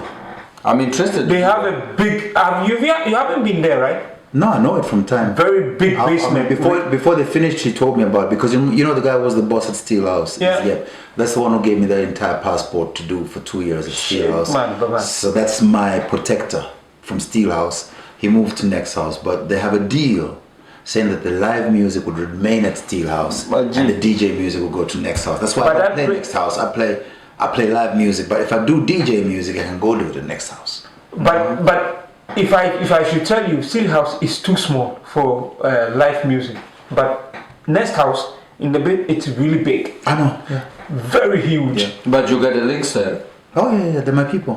And then let's pull out something. While there is a Let's pull out something for the Malawi fundraise. Yeah, let's do The it. only thing I can bring. If you want to have football, we can bring people to come watch the games and stuff like that. Yes. Pay a little we bit can do it. to raise them fundraise. I think we should get watch performance. I we can need to bring get artists, the other Malawians DJs, who are in I can Europe bring to come DJs. here too because we have my nephew who is in Czechoslovakia. He could come. He's a great dancer. You Okay. know? He could come here, and we have the bass player from Music Crossroads in Lilongwe who lives in Norway. Yeah. And we have Drew Moyo, who's also just raised 6,000 krona for this cyclone. I think we should try to gather the Malawians who are in Scandinavia. When you can organize Ghana, I can organize Malawian players. Bring Ghana, we beat you. Then I we can beat do your it, ass. but we have to just make a concrete like a meeting. Yeah. So Yes, bring let's do it. Malawi, I bring Ghana. Yeah. Let's Because do it. I know Malawi versus Ghana. Malawi. Malawi versus Ghana to we raise have to funds. make we have to make something in Yeah, we seven have to make aside. something in Nest House because Nest House is the Peter is a good player. long as you keep it Peter is football. a fucking good striker. You know because what I have Peter and Dan will. Go man, my friend. Okay, Pete. Is You he know. is he from Chamber as well? No. He's Is this from other Canada. youth from He's from Chamber? Canada. What's the other youth from Chamber? Who's That's David. David is fucking David nice. is fucking good. you know You don't stand a chance. We'll beat you. David is Beckham. David is you know I have a good connection in Nest House because I used to work on the other hotel Nest. Let's do that. David is nice too. We do it. But he's in Malawi now. He's coming back. Just soon. from tomorrow, just try and go there just to see the place. in No, the I've been basement. there. The only thing that is not there is the pool. Yeah, We can do Forget that. about Malawi it. versus Ghana. We can have a Malawi versus Ghana. We can have a great time there, and then And we can raise money for whatever. raise cause in money Ghana for as all well. this shit. So Yeah. you can raise Oh, so Malawi yeah. and Ghana as Yeah. well. That's where the reggae dollar comes in because people can buy the reggae dollar from everywhere in the world to support whatever charity. For example, the reggae dollar, people all over the world can go download the reggae dollar and say this is gonna go for the cyclone, or it can go for a Ghana charity. For But I didn't like the concept of doing that because when I was looking for options to find fundraise Malawi. I called a lot of companies. I called UNICEF. I called Red Cross. I called like so many companies that I could find help. UNICEF, Red Cross is telling me, "Oh, how much money do you have?" I'm like, I said I don't have fucking money. I just need a concept. know why? They said, "Yeah, but we're dealing with people that already have money. Send it to us, then we make a budget for you."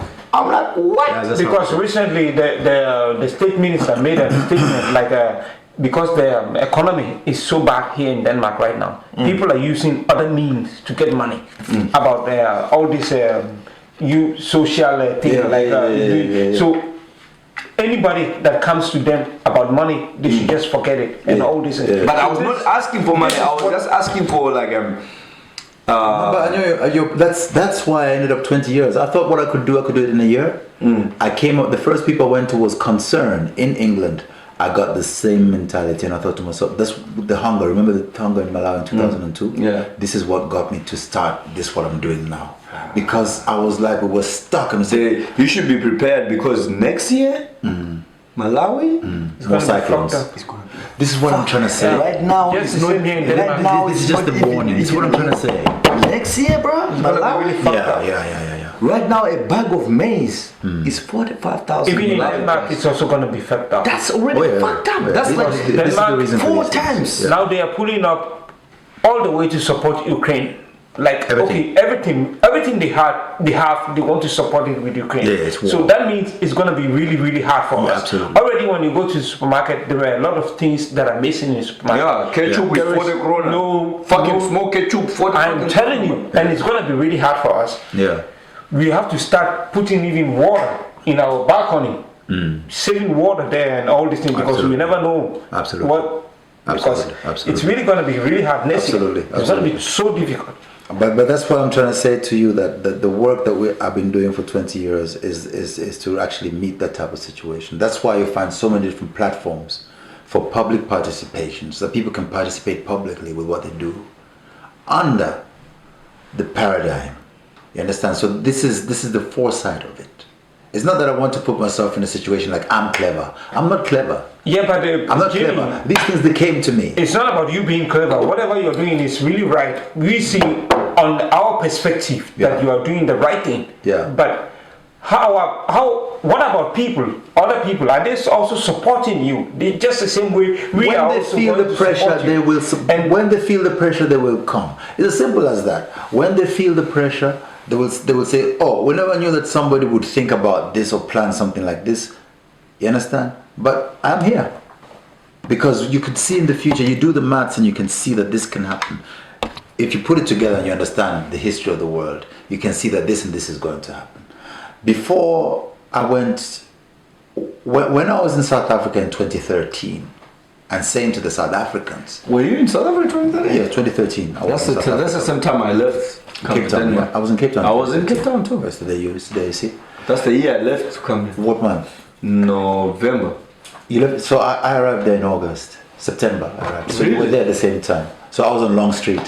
Which But is- that's where I was hustling. Where? That's my long street. Which so you went to go. You You know, used to go to the market. Yeah, Green Market. That's Green where. Market. That's my blog. Yes, because some Malawians used to do some drumming things there. That's my blog. Green Market. That's my So blog. do you know Penthouse on Long? Yeah. The hostel. Yeah. The one that has a roof. Yes, That's bro. where I used to play. I've been there. That's me. That's me. Bro, that's my place. Yeah, man, that's me. That's me. That's where I was. Blog. That's where I did So my you know Gavin, there was two Rasta twins, coloreds. the colored one. One of them died. But yeah, Which one died? Gavin. The big one. Yeah, Really? yeah. I think Gavin died, or the other one died. I can't. Ebden or Gavin. It must be the big one because his health was not straight. Oh, okay. Yeah. Yeah. Damn. Yeah. That's sad, man. So- I remember, my homeboy also died. He got stabbed in Guguletu. Oh, shit. Yeah, but I remember those rastas. One of those rastas, right? Yeah. The smaller one. Yeah. He one time come with a cookie in the morning. So we were displaying at the Green Market. We were busy displaying our stuff, our painting and shit. Come on, Alex, Then- go on. I swear to Really? God, so he took a cookie must have seen me. and give. I swear to God, I've seen you somehow. He gave a cookie to one of my homeboy, the one who died, Eric. Share this cookie with your homies, right? Then Eric look at the cookie and is like, this is a small cookie, bro. He just put it in the mouth, eat it and go, bro. Eric was gone. This was his first attempt to die. Nobody could find Eric like the whole day. So we chilling, and then the Rasta called me. He was like, "Yo, Alex, what's up?" I'm like, "I'm good. Why are you still fresh?" I'm like, "What do you mean?" I wanted to kill you. Yeah, he asked me like, "Why are you still fresh?" I'm like, "Nigga, what you mean?" He's like, I gave Eric, I swear on my mother. He was like, "I gave Eric a cookie for you guys to share. Didn't you get a piece of it?" I'm like, "No." Then I was like, he was like, "No." I was like, "Oh, okay," but I gave Eric some cookie. So when he goes, I that go, then I start to reminisce in my mind. I was like, Jesus. what cookie? Oh gosh. Then I was like, I haven't seen Eric for 4 hours. Where's fucking Eric? Bro, something just tells me in my head like, no, I have to find Eric. So I start going around asking, where's Eric? Where's Eric? Where is Eric Safa? I was like, no, I haven't seen him. He was here in the morning. He was helping that woman. He was helping this. Bro, took me maybe an hour before I find Eric. Guess where he was? Under This the guy fucking sit down. table like this on a bench where you display like necklaces under Oh there. no, you see was- now bells are ringing. he was You under say, there. "No, these are coming back." Sweating as fuck. It was in the daytime, bro. It was summertime, sweating, and he couldn't talk. His mouth was already like kind of foaming and shit. Bro, I was like, Eric. And when I realized, Why did you do that? he was greedy, bro. This cookie was not supposed to eat for himself. Share with your homies. He took a fucking cookie. He's like, small cookie. Just fucking put it in the mouth and go. This cookie was full. It was high on drag, bro. Eric almost died. When I find him, he was like, you could see the eyes. He couldn't even talk. When I opened that shit, when I find him, because the one woman I asked, I was like, where's Eric? Oh, he said he was tired. He wanted to lay down for a minute. Check in there. Bro, when I opened the curtain like this, Eric was just laying like this. Oh my sweating as fuck. He would have never woke up to that if I didn't go. God. Woke up, I tried to woke up Eric, he didn't wake up. Everybody. So, but Eric died now.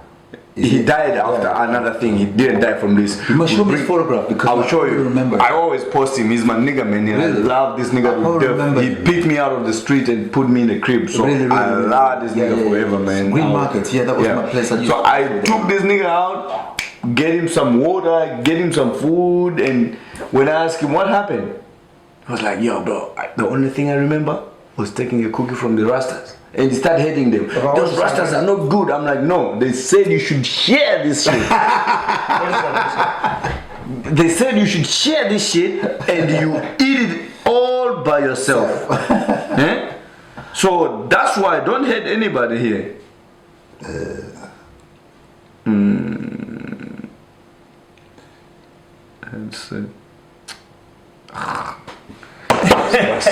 Should I slap you so Slap you can the just shit out of me. you can just come back in life? Slap the shit out of me. I want No, to he wants slap something. I want the address. If somebody write to you that you just like what? Yeah. But me, Of course. fucking Some bunny. Are you guys losing focus? Another snow bunny.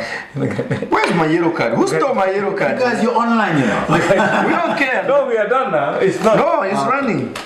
It's running. Bye-bye. We pause it. Bye-bye. No, you didn't pause. You were caught. You were caught on You're some caught bullshit. now. You're caught And I don't have time to edit all that shit now. You're snow bunny, you fuck. You're going home to trouble, man. You're fucked. The divorce papers are signed. Why you trying to this man is trying 2 days before you. 2 days before. No, I said before with you now. 2 days before.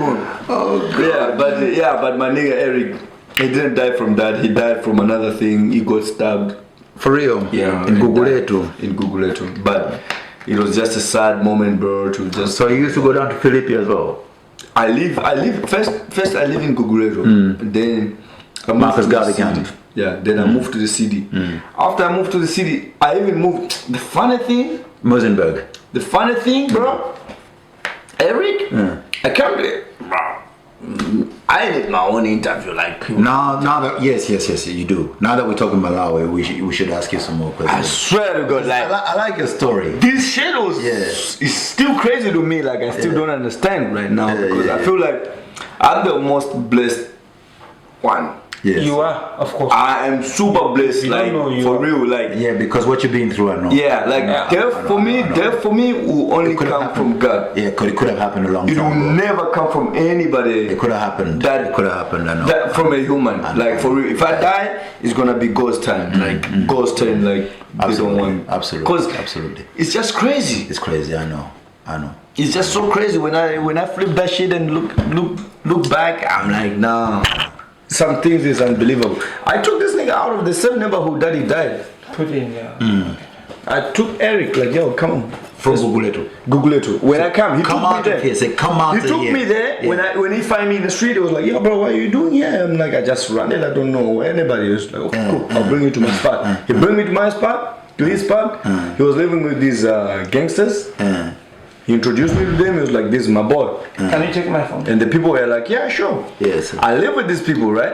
And I Take could, my phone every and day take I could notice that there's something sketchy. Because me, I don't just live No, but like that. something can I'm tell. always paying attention. Yes. So when I come there, I could see there's some stupid ass moves And they have shit like money. that. And they have and money. the day that I get fucked up, I came home. Like we finished our hustle, we came home. Boom, I ended in the house. Few boys are in the seat. They were fixing guns. pistons. Then I was like, oh, what's up? Why are you fixing it there? Oh, we was out for a robbery and the 9mm jumped. Just also trying I'm to like, get oh, really? Yeah, so we're trying to get this shit done so we can be ready for another show. I was like, bet. Good. We eat, I went to bed, we sleep. This following day, we coming from work, 7 in the midnight, like 8, 9. The same motherfuckers that was in the house fixing guns, they are robbing us with the same fucking pistons that they were fixing in our house. So you didn't know them from before? No. The first time I met them, they were in the house, and then I met them outside the following day, rob us with the same guns that they were fixing because it jammed when they tried to kill another person. And they were preparing the guns for you. It's too far away. I know. I realized that the guys that Eric took me to, they were trying to set us up, but because the guys, they didn't know who was hustling more, because I was the one. When I come to Cape Town, like 2-3 days, I was hustling enough because I get some proper people that I was hustling, so I was getting enough. So these people, they wanted to tell people like, that's the guy who you should attack. So they brought this guy to act like they were chilling in the house just to point me out because I was leaving home at 5. They couldn't see me, and I was coming late. They couldn't see who I was. So these people bring them in the house just to tell them who they should target. And they were coming for you? When I found out, like, you guys were in my house yesterday. Are we done with the interview? Almost. You Okay, guys were in the house yesterday. Let's finish so we can just... Yeah. No, we're not done. I'm not satisfied. We're not done. He's not satisfied. You got so much shit to say. I'm not satisfied. On the interview? Yeah. That is what I'm saying. Like, we have to... We're on the interview. No, but it's serious because what he's talking about. Because you asked a question. Oh, you're before. still on the... Oh yeah. Because he's sorry. we now come to South Africa, gangster situation in South Africa. What, like you now? I was in South Africa at the same time that you were in South Africa. Yeah. Cape Town, Long Street, Yeah. Green Market. Green Market, You were right. there doing your hustle, That's the block. whatever you're doing, and then you see now, by chance, I don't know what your connection is. You end up in Denmark, and I meet you in Denmark, but we never met in South Africa. No. Yeah. When did you arrive in Cape Town? Cape Town, I think. You took the Intercape from your uncle, right? No, not even. Bro, Intercape. I never even took a bus to South Africa. How did you get there? I was in the fucking truck. You were a stowaway. I never took it. Were you a stowaway? Did you? I never stole away, but I made myself to get to South Africa, but I was never in the You see bus. now, you see, this is my little brother. My heart is. I was never in a bus. I never took. But the funny thing, I left Malawi in the fucking truck to South Africa, and No, this is I went breaking my back heart. on the This is fucking breaking my plane. heart now. This is my son. And I He went got back. on a fucking. He got on a fucking truck because he didn't have the money for the Intercape Yeah. to go to South Africa because Malawi is not delivering the thing that he needs. It happened So everywhere. we all go there. So for my father now, you see, my grandfather, Chiwozo, he married into the royal family of Swaziland. For the same reason, he left Malawi to go to South Africa. All of us left Malawi to go to South Africa to go down and dig the gold from deep down in the ground to bring it up for the white man and say that this is the situation. That is So right. these situations, my brother, is what makes me have to work so hard to say, what can I do to make sure that our youths remain in Malawi and still get the things, and if they want to go anywhere, they can just get a normal visa like anybody else and be like a normal tourist and go to the States, go to Peru, go to Australia and come back without having to sell their body, without having to fucking stow away in a fucking truck. Because by the time we reach Big Bridge, on that bus, you know how many people actually is being sent back on that same bus then? Me, I was on that. And how many people get eaten by crocodiles because they tried to cross the fucking river? I walk on to get that, to South Africa. I walk on they that get bridge. eaten by crocodiles. That bridge, people goes with the shit in the bus sitting. I walk throughout that fucking bridge. See what I'm saying? No, but this is the reality. Because the driver couldn't take us in that fucking thing to cross us over. Yes, so yes, we had to walk, and we don't walk that. That's my son, we have to walk around and meet, and we get to the fucking thing, and we're like, are we early or are we late? We don't know if the truck driver has made. Manang. So we have to see the. Bro, And they die. And you know the other People problem? die. The other problem is body harvesting. You see now? Because people want for the hospital these. I used to think that if I'm a Rasta and I go to the ghetto of Soweto, I'm safe because I'm a Rasta and Lucky Dube and all of that. Yeah. Not knowing that I have 20 rand on my head. But if because no, let me finish. Because of my hair, Yeah. it's they see the The hair. hair is expensive. They can use this hair for the women, the fashion. They will kill you. They and will cut off kill your hair. me. Just to Because cut off in your here, hair. to For the make hair. So price this whole idea that I had that, oh, you're Rasta, walk in the ghetto, Bob Marley, whatever they love you. They'll kill you for No. the hair.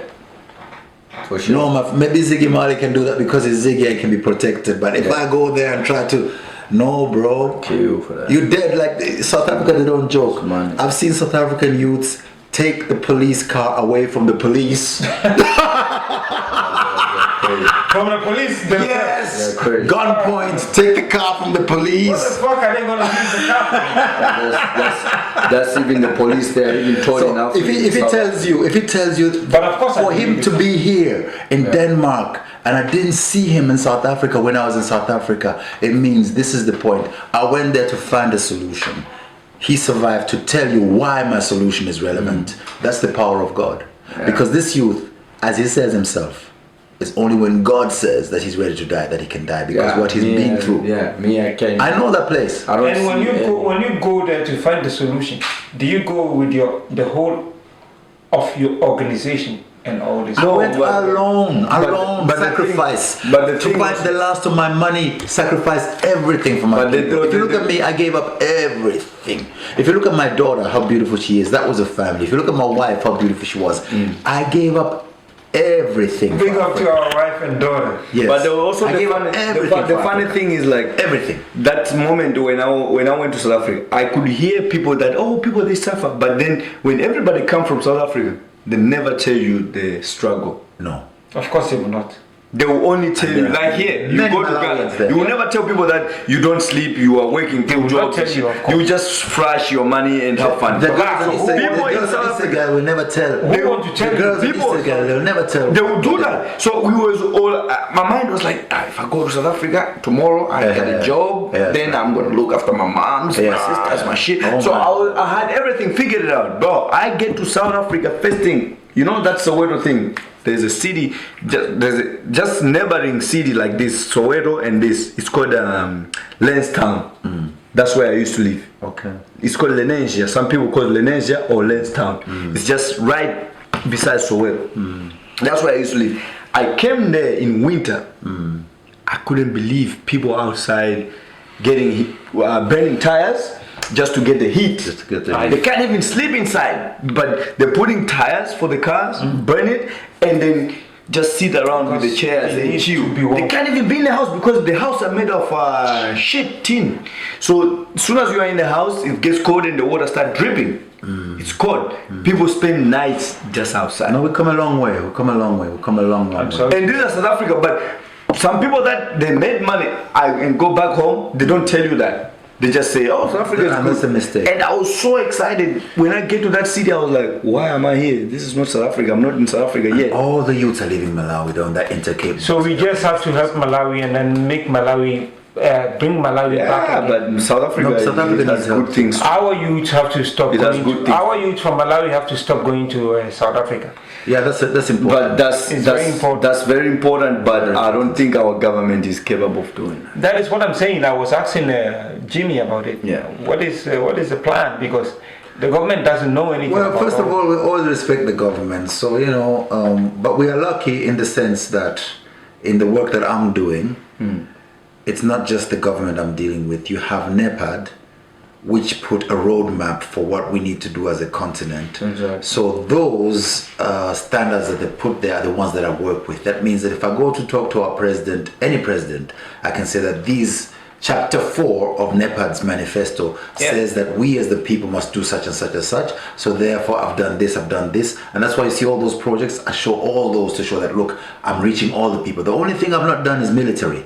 But we've covered health, we've covered education, civic education, everything really. And that's why you see me doing so many different things, just so that I can put it within the framework of NEPAD, which is definitely supported by the Thabo Mbeki Foundation, which will also be the Nelson Mandela Foundation. And once you begin going by those type of things, then I can go to Mr. Chakwera, or even if it was a different president, it doesn't matter which one in Malawi, I can say, look, these are the standards.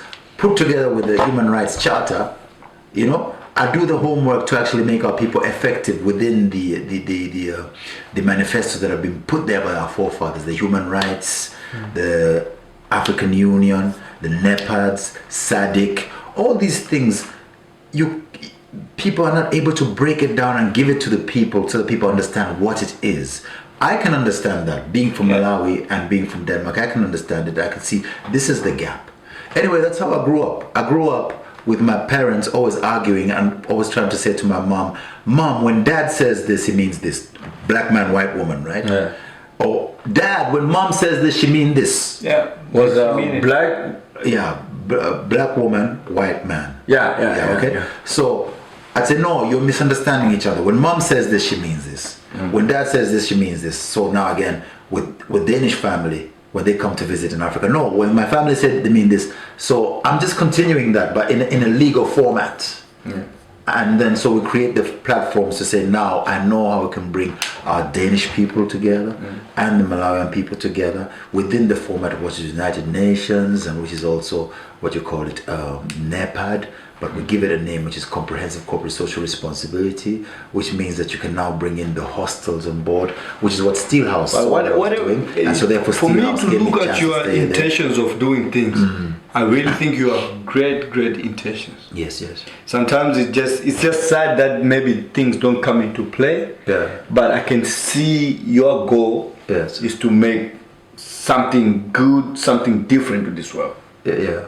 Well, I'm doing what I can from what I understand. Yeah. But your intentions are good. Yes. It just happens that maybe things don't go the right way how you want it to be done. But I can feel that your intentions of doing things are always on point. No, I understand there's a process, and I understand there's many things which will not happen the way I want them. That's why I don't have a problem. You understand? That's why I don't even go as far as calling out people who've not lived up to it. Yeah. You understand? Because I don't see the point. The point is things go in stages. Yeah. And where I brought it to now, it is marketable.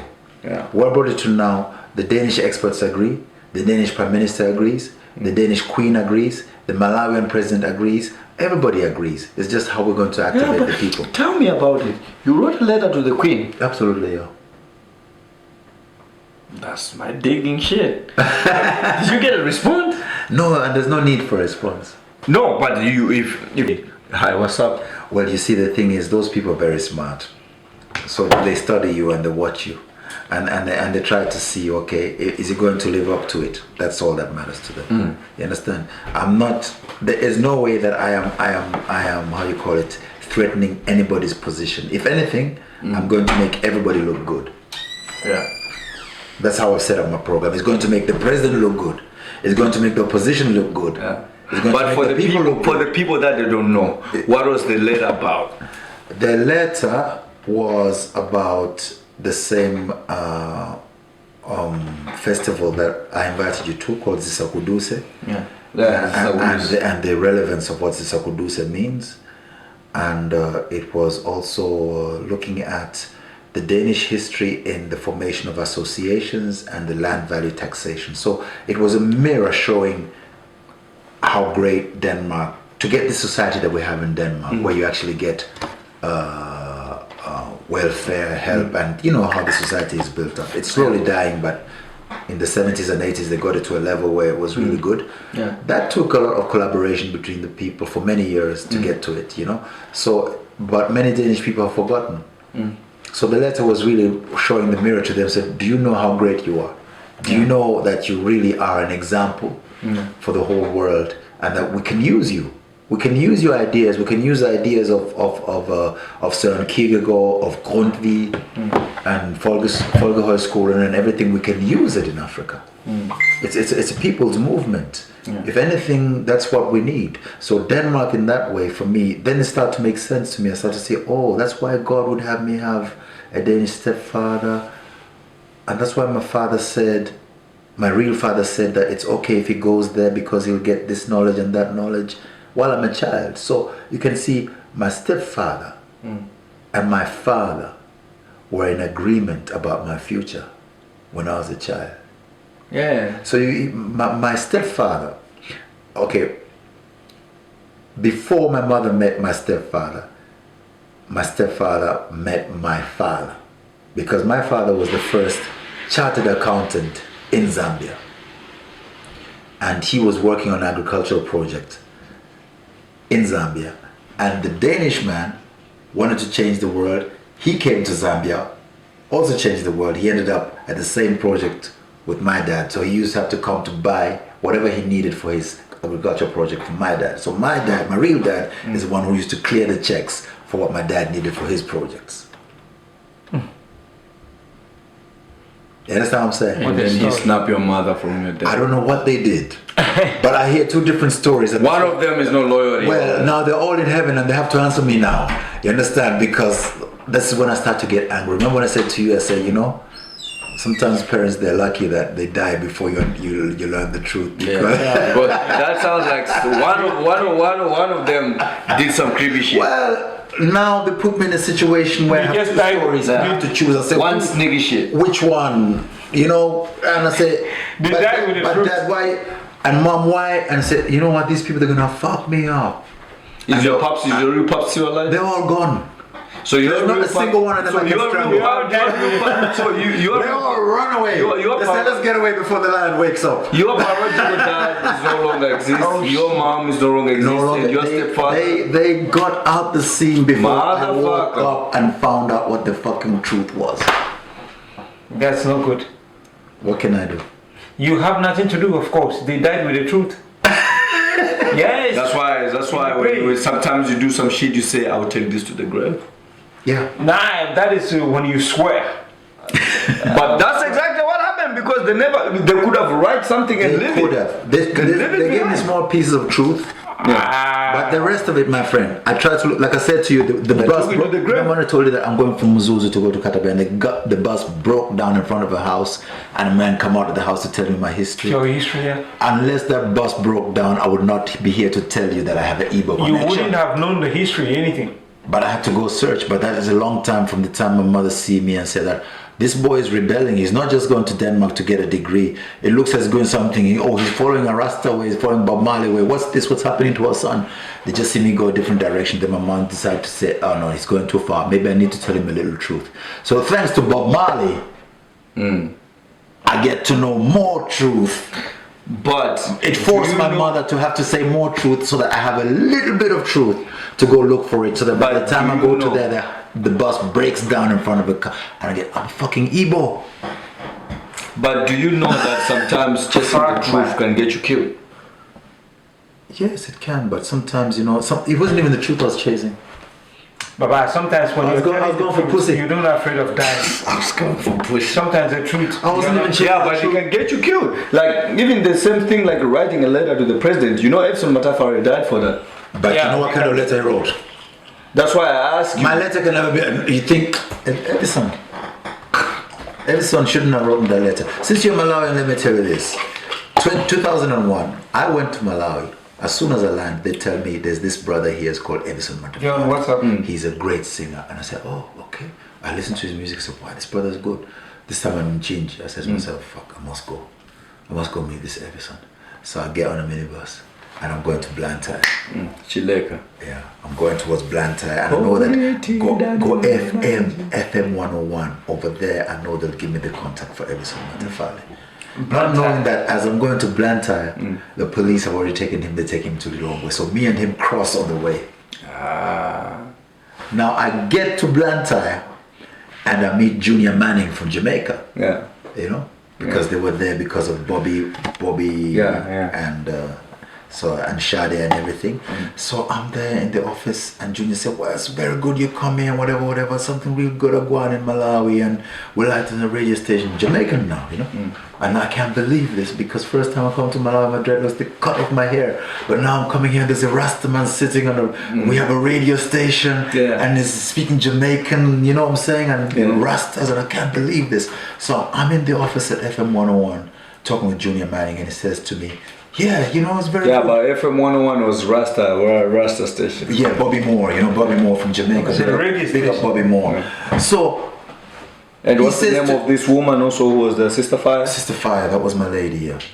So she came after I'd been there. But anyway, so this man says, yes, and we have a reggae king here in Malawi, you must meet him. So he's trying to organize for me to meet Andersen Matafala. He shows me his poster, and I'm thinking, you know, God is great. Now I come to the right place. They're going to take me straight to Andersen.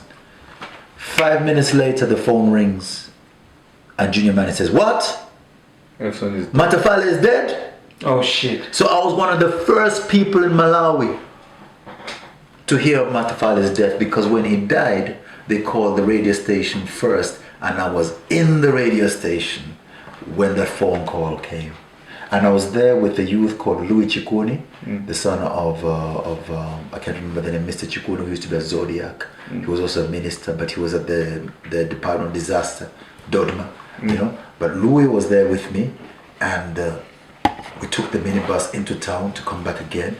And we're in the minibus, and Andersen music is playing, and Louis says to me, can you imagine these people are enjoying Matafala's music and they don't know that he's dead? And I say, shh. Yeah. So these things, when you see me doing my things, always remember. That's crazy. There's the death of that guy. There's a higher. Malawi people. I'm only a servant of a higher thing, which if I start to explain it to you, I can't even explain. But don't even talk about Bob how Marley. did your relationship comes with Sister Fire when you was a Danish living in Denmark and then Sister Fire? I'm gonna use a bathroom. You see this one here? I'm gonna use a bathroom, and I need you to respond to that. Yes, we'll start with this one. It's called Jameson. Jameson. This is one hot interview. It's really, this one is really strong. It's too hot, huh? Yeah. I used to fuck with that shit. With this, Yeah. Jameson. But it was too much. Yeah.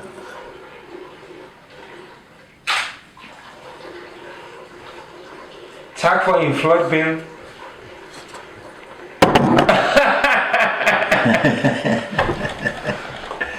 You're trying to show the people you speak Danish, huh? So, between Denmark and Ghana, which one you prefer? I prefer Ghana. Stop lying. Yeah, I mean it. I mean, just like the way you said it. I mean, it's not like I can just choose Ghana just like that.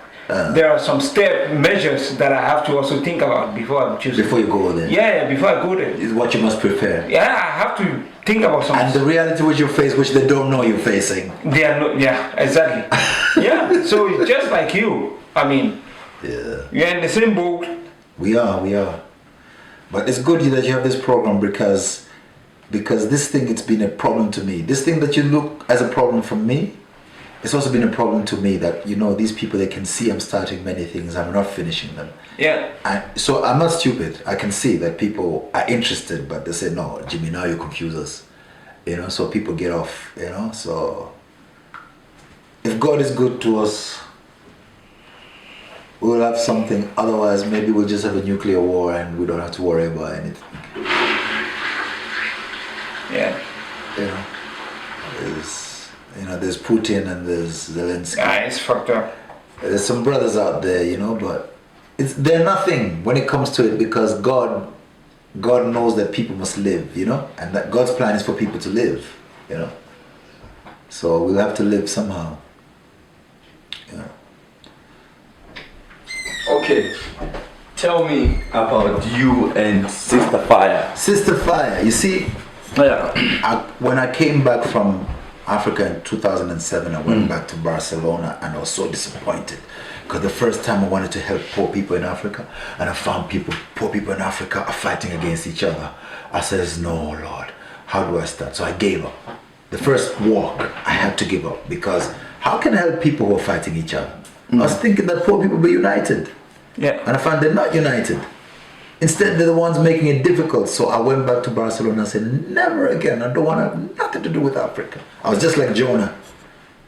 Because when God gives me things, I'm telling you, God's problem, I don't like it. When God gives you what to do, I don't like it. It's going to make me look stupid. And I says, no, God, not again. I'm finished. And I says, no, one more thing to do. I said, people are going to think I'm a fucking fool. You know? So anyway, so I went back to Barcelona and I says, no, forget it. I'm not doing nothing with Africa. You see this one here? In Barcelona, it was €6. It was the cheapest one in the shops in Barcelona. So it was €6. And I said, this is my savior. I said, forget Selassie, forget Jesus, forget all of that. I don't want none of it. Forget Africa, forget Kenyatta, Forget Kaunda, forget all those guys. Enough. I'm just a youth. Okay? So, €6, it was the cheapest one. This one early in the morning. That's me. Jameson. But now it's expensive. Yeah, well, more. That's me. Next thing, I have my little book.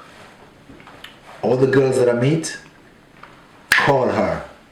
Me, the Jameson, and the girl. One girl in the evening, another girl in the morning. That was me, because I was a star. I was playing, so the girls wanted me, I loved me.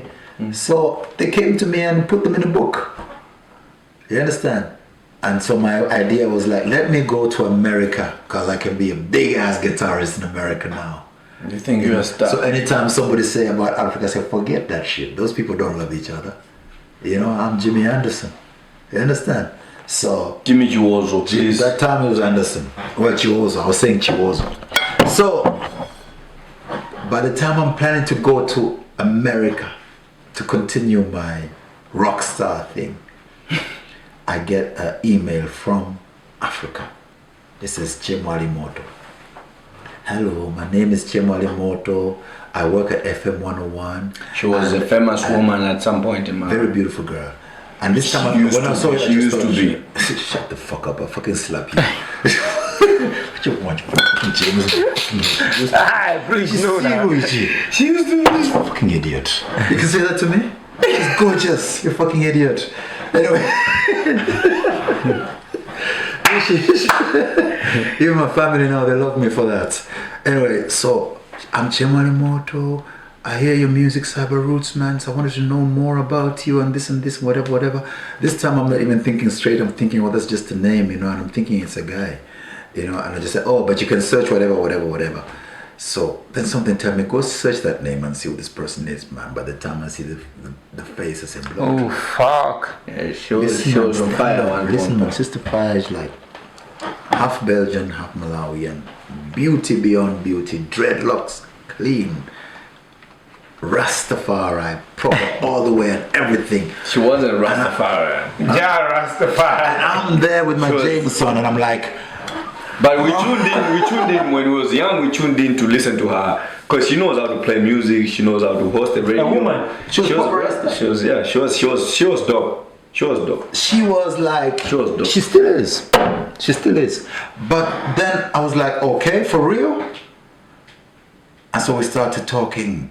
And the talk lead to more, and then she says, yeah, but about the walk, you know, the radio station, it can support you. And I was like, you know, and she was doing this TV thing. They had this African thing, was called Studio 50. Yeah.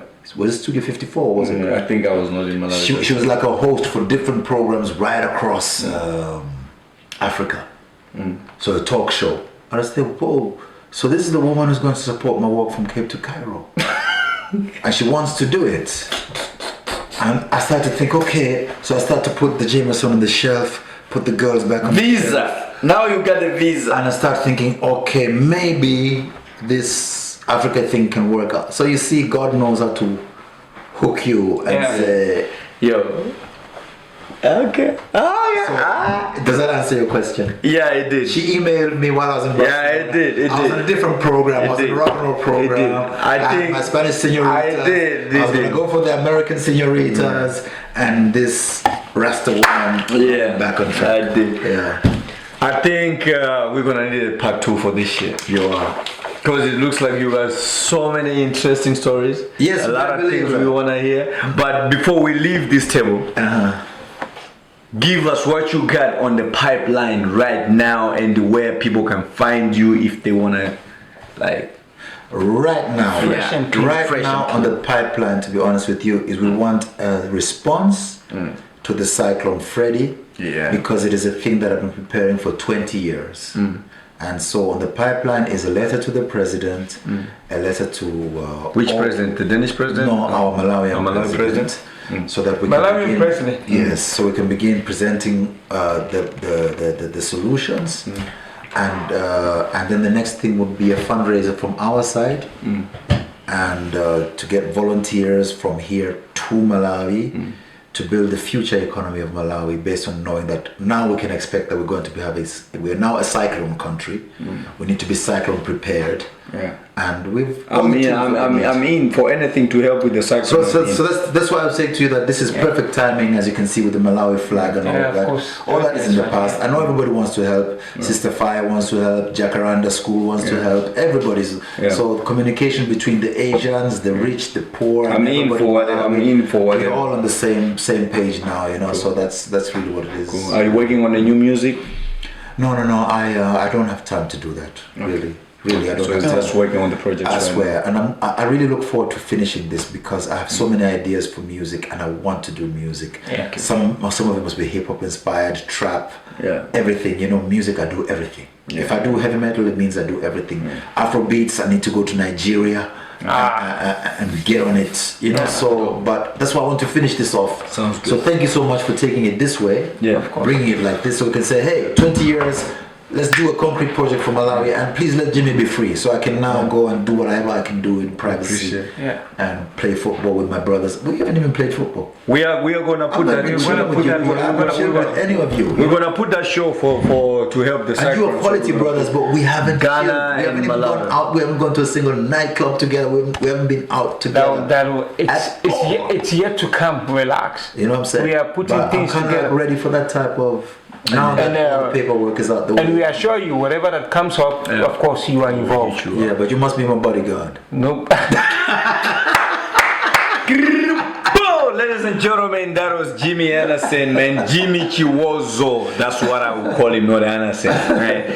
It was a vibe, a great time. You heard all the inspiration, all the projects that we put out. Please help us. Malawi needs more help from you people. Cyclone Freddy. As you can see, we have a Malawi standing here. Malawi jersey on me. Sebastian was in the building. Sebi D. Now you already know the name. And Jimmy Andersen. Blessed love. It was Grand Prime Talk. We love you, man. We love you. Grand Prime. Peace. Now let's finish all these drinks here. Yeah, let's take a picture. Hi, what's up? Well, you see, the thing is, those people are very smart. So they study you and they watch you, and they try to see, okay, is he going to live up to it? That's all that matters to them. You understand? I'm not. There is no way that I am. How you call it? Threatening anybody's position. If anything, I'm going to make everybody look good. Yeah. That's how I've set up my program. It's going to make the president look good. It's going to make the opposition look good. Yeah. It's going to But make for the people, look for good. the people that they don't know, what was the letter about? The letter was about the same festival that I invited you to, called Zisakuduse. Yeah. And the relevance of what Zisakuduse means. And it was also looking at the Danish history in the formation of associations and the land value taxation. So it was a mirror showing how great Denmark, to get the society that we have in Denmark, where you actually get welfare, help, and you know how the society is built up. It's slowly dying, but in the 70s and 80s they got it to a level where it was really good. Yeah. That took a lot of collaboration between the people for many years to get to it, you know. So, but many Danish people have forgotten. So the letter was really showing the mirror to them, said, do you know how great you are? Do you know that you really are an example for the whole world, and that we can use you? We can use your ideas. We can use ideas of Søren Kierkegaard, of Grundtvig, and Folkehøjskolen and everything. We can use it in Africa. It's a people's movement. If anything, that's what we need. So Denmark, in that way, for me, then it started to make sense to me. I started to say, oh, that's why God would have me have a Danish stepfather, and that's why my father said, my real father said that it's okay if he goes there because he'll get this knowledge and that knowledge while I'm a child. So you can see my stepfather and my father were in agreement about my future when I was a child. Yeah. So my stepfather, okay, before my mother met my stepfather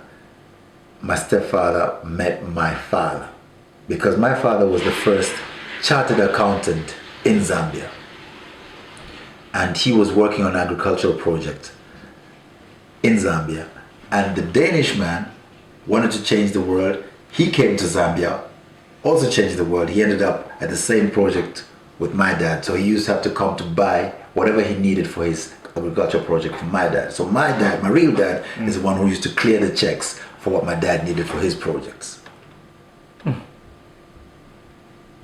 You understand what I'm saying? And then he snapped your mother from your I dad. don't know what they did, but I hear two different stories. And One of them is no loyalty. well, now they're all in heaven and they have to answer me now. You understand? Because this is when I start to get angry. Remember when I said to you, I said, you know, sometimes parents, they're lucky that they die before you learn the truth. Yeah. But that sounds like one of them did some creepy shit. Well, now they put me in a situation where I have just two died. stories. I have to choose. I say, One sneaky shit. which one? You know, and I say, They died with the but truth. dad, why? And mom, why? And I said, you know what? These people, they're gonna fuck me up. Is your real pops still alive? They're all gone. So you're There's not a single one of them So I can you're strangle. real pop. So you're They all run away. You're They said, let's get away before the land wakes up. your biological dad is no longer exist. Your mom is no longer exist. No longer. And your stepfather. They got out the scene before I woke Motherfucker. up and found out what the fucking truth was. That's not good. What can I do? You have nothing to do, of course. They died with the truth. Yes. That's why when sometimes you do some shit, you say, "I'll take this to the grave." Yeah. Nah, that is when you swear. But that's exactly what happened because they could have write something and They live could it. have. They live it gave me behind. small pieces of truth. But the rest of it, my friend, I tried to look, like I said to you, the bus. took you to the grave. Remember when I told you that I'm going from Muzuzu to go to Katabe, and the bus broke down in front of a house, and a man come out of the house to tell me my history. Your history, yeah. Unless that bus broke down, I would not be here to tell you that I have an Igbo You connection. wouldn't have known the history, anything. But I had to go search. But that is a long time from the time my mother see me and said that this boy is rebelling. He's not just going to Denmark to get a degree. It looks as going something. He's following a Rasta way. He's following Bob Marley way. What's this? What's happening to our son? They just see me go a different direction. Then my mom decided to say, oh no, he's going too far. Maybe I need to tell him a little truth. So thanks to Bob Marley, I get to know more truth. But It forced my mother to have to say more truth so that I have a little bit of truth to go look for it. So that by But the time do I you go to know- there, the bus breaks down in front of a car and I get, I'm fucking Igbo. But do you know that sometimes chasing the truth can get you killed? Yes, it can, but sometimes, you know, it wasn't even the truth I was chasing. But sometimes when I was you're going- I was telling going the for truth, pussy. you're not afraid of dying. I was going for push. Sometimes the truth. I wasn't even chasing Yeah, the but it truth. can get you killed. Like even the same thing like writing a letter to the president. You know Edson Matafari died for that. But Yeah, you know what kind of letter he wrote? That's why I asked you. My letter can never be, you think, Edison shouldn't have written that letter. Since you're Malawian, let me tell you this. 2001, I went to Malawi. As soon as I land, they tell me there's this brother here is called Edison Matafari. You're on WhatsApp. He's a great singer. And I said, oh, okay. I listened to his music. I said, wow, this brother's good. This time I'm in Gingy. I said to myself, fuck, I must go. I must go meet this Edison. So I get on a minibus and I'm going to Blantyre. Chileka. Yeah, I'm going towards Blantyre and I know that go FM 101 over there. I know they'll give me the contact for Edison Matafari. Not knowing that as I'm going to Blantyre, the police have already taken him, they take him to the wrong way. So me and him cross on the way. Now I get to Blantyre and I meet Junior Manning from Jamaica. Yeah. You know, because they were there because of Bobby and and Shade and everything.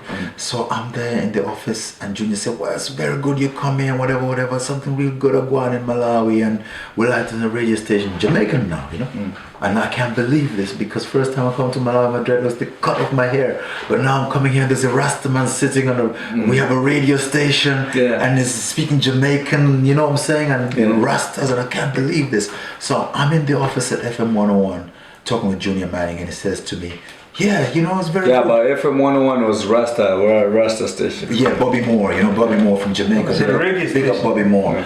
So, And He what's the says name to- of this woman also who was the Sister Fire? Sister Fire, that was my lady, yeah. So she came after I'd been there. But anyway, so this man says, yes, and we have a reggae king here in Malawi, you must meet him. So he's trying to organize for me to meet Edison Matafari. He shows me his poster, and I'm thinking, you know, God is great. Now I come to the right place, they're going to take me straight to Edison. 5 minutes later, the phone rings, and Junior Manny says, what?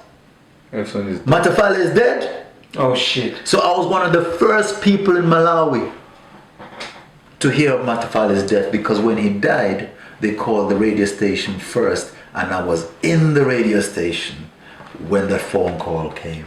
And I was there with a youth called Louis Chikuni, the son of I can't remember the name, Mr. Chikuni, who used to be at Zodiac. He was also a minister, but he was at the Department of Disaster, Dodoma, you know. But Louis was there with me, and we took the minibus into town to come back again.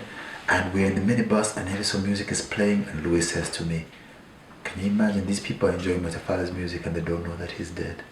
And I say, "Shh." Yeah. So these things, when you see me doing my things, always remember. That's crazy. There's the death of that guy. There's a higher. Malawi people. I'm only a servant of a higher thing, which if I start to explain it to you, I can't even explain. But don't even talk about Bob how Marley. did your relationship comes with Sister Fire when you was a Danish living in Denmark and then Sister Fire? I'm gonna use a bathroom. You see this one here? I'm gonna use a bathroom, and I need you to respond to that. Yes, we'll start with this one. It's called Jameson. Jameson. This is one hot interview. It's really, this one is really strong. It's too hot, huh? Yeah. I used to fuck with that shit, With this, Yeah. Jameson. but it was too much. Yeah.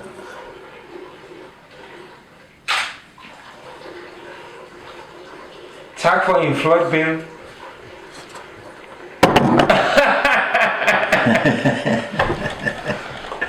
You're trying to show the people you speak Danish, huh? So, Yeah. between Denmark and Ghana, which one you prefer? I prefer Ghana. Stop lying. Yeah, I mean it. I mean, just like the way you said it. I mean, it's not like I can just choose Ghana just like that. There are some measures that I have to also think about before I choose. Before you go there. Yeah, before I go there. Is what you must prepare. Yeah, I have to think about something. And the reality which you face, which they don't know you're facing. They are not, yeah, exactly. Yeah, so it's just like you. I mean, Yeah. you're in the same boat. We are. But it's good that you have this program because this thing, it's been a problem to me. This thing that you look as a problem for me, it's also been a problem to me that, you know, these people, they can see I'm starting many things, I'm not finishing them. Yeah.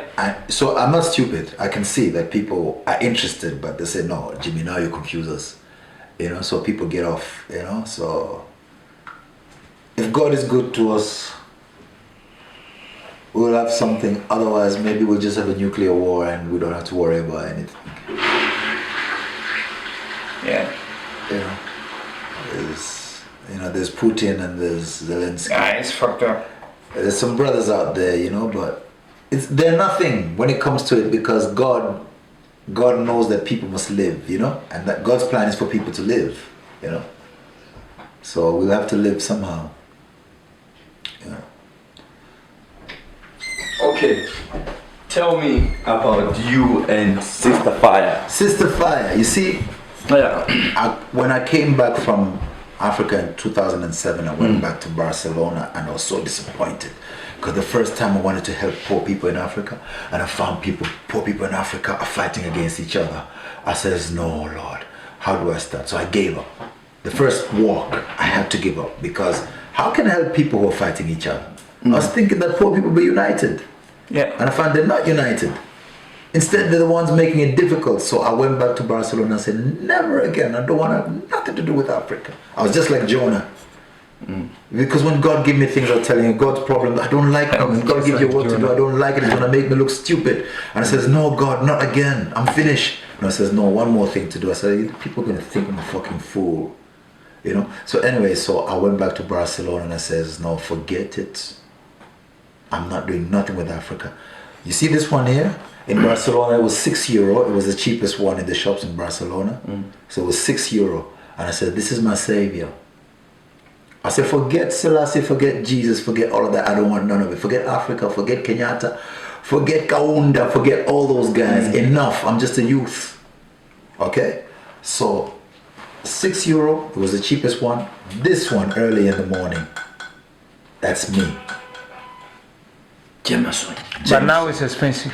Yeah, well, more. That's me. Next thing, I have my little book. All the girls that I meet, call her. Me, the Jameson, and the girl. One girl in the evening, another girl in the morning. That was me, because I was a star. I was playing, so the girls wanted me. I loved me. So they came to me and put them in a book. You understand?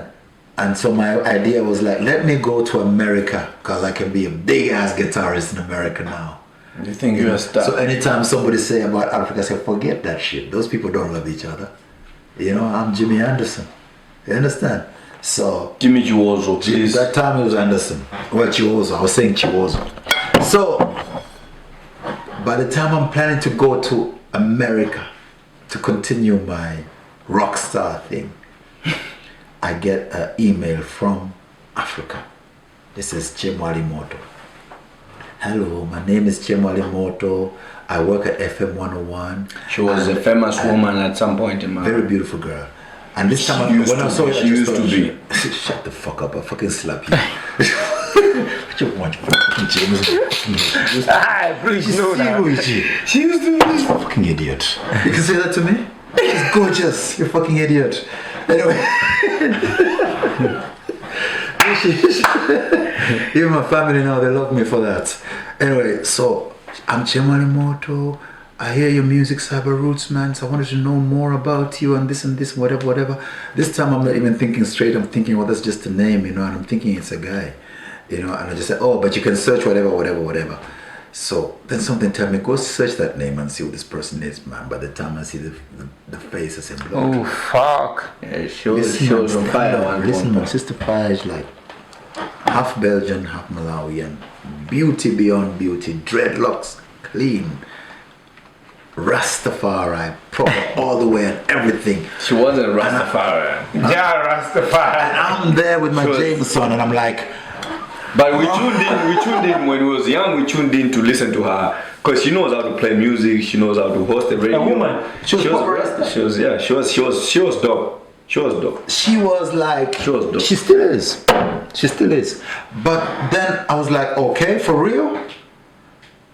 And so we started talking, and the talk lead to more. And then she said, yeah, but about the walk, you know, the radio station, it can support you. And I was like, you know, and she was doing this TV thing. They had this African thing, was called Studio 50. Yeah. Was it Studio 54? Was it? I think I was not in Malawi. She was like a host for different programs right across Africa. So the talk show. And I said, whoa, so this is the woman who's going to support my walk from Cape to Cairo. And she wants to do it. And I started to think, okay, so I started to put the Jameson on the shelf, put the girls back on Visa. the shelf. Now you got the visa. And I started thinking, okay, maybe this Africa thing can work out. So you see, God knows how to hook you and say, yo. Okay. Oh yeah. Does that answer your question? Yeah, it did. She emailed me while I was in Barcelona. Yeah, it did. I was on a different program. I was on a rock and roll program. It did. I I had think my Spanish senoritas. I did. I was going to go for the American senoritas and this Rasta woman. Yeah. Back on track. I did. Yeah. I think we're gonna need a part 2 for this shit. You are. Because it looks like you got so many interesting stories. Yes, a lot I of believe things that. we wanna hear. But before we leave this table, give us what you got on the pipeline right now and where people can find you if they wanna, like. Right now, Fresh and clean, right fresh now and on the pipeline, to be honest with you, is we want a response to the Cyclone Freddy. Yeah. Because it is a thing that I've been preparing for 20 years. And so on the pipeline is a letter to the president, a letter to Which president? The Danish president? No, our Malawian president.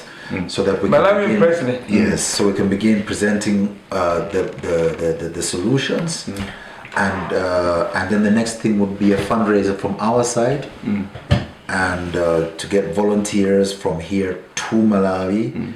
To build the future economy of Malawi based on knowing that now we can expect that we're going to be we're now a cyclone country.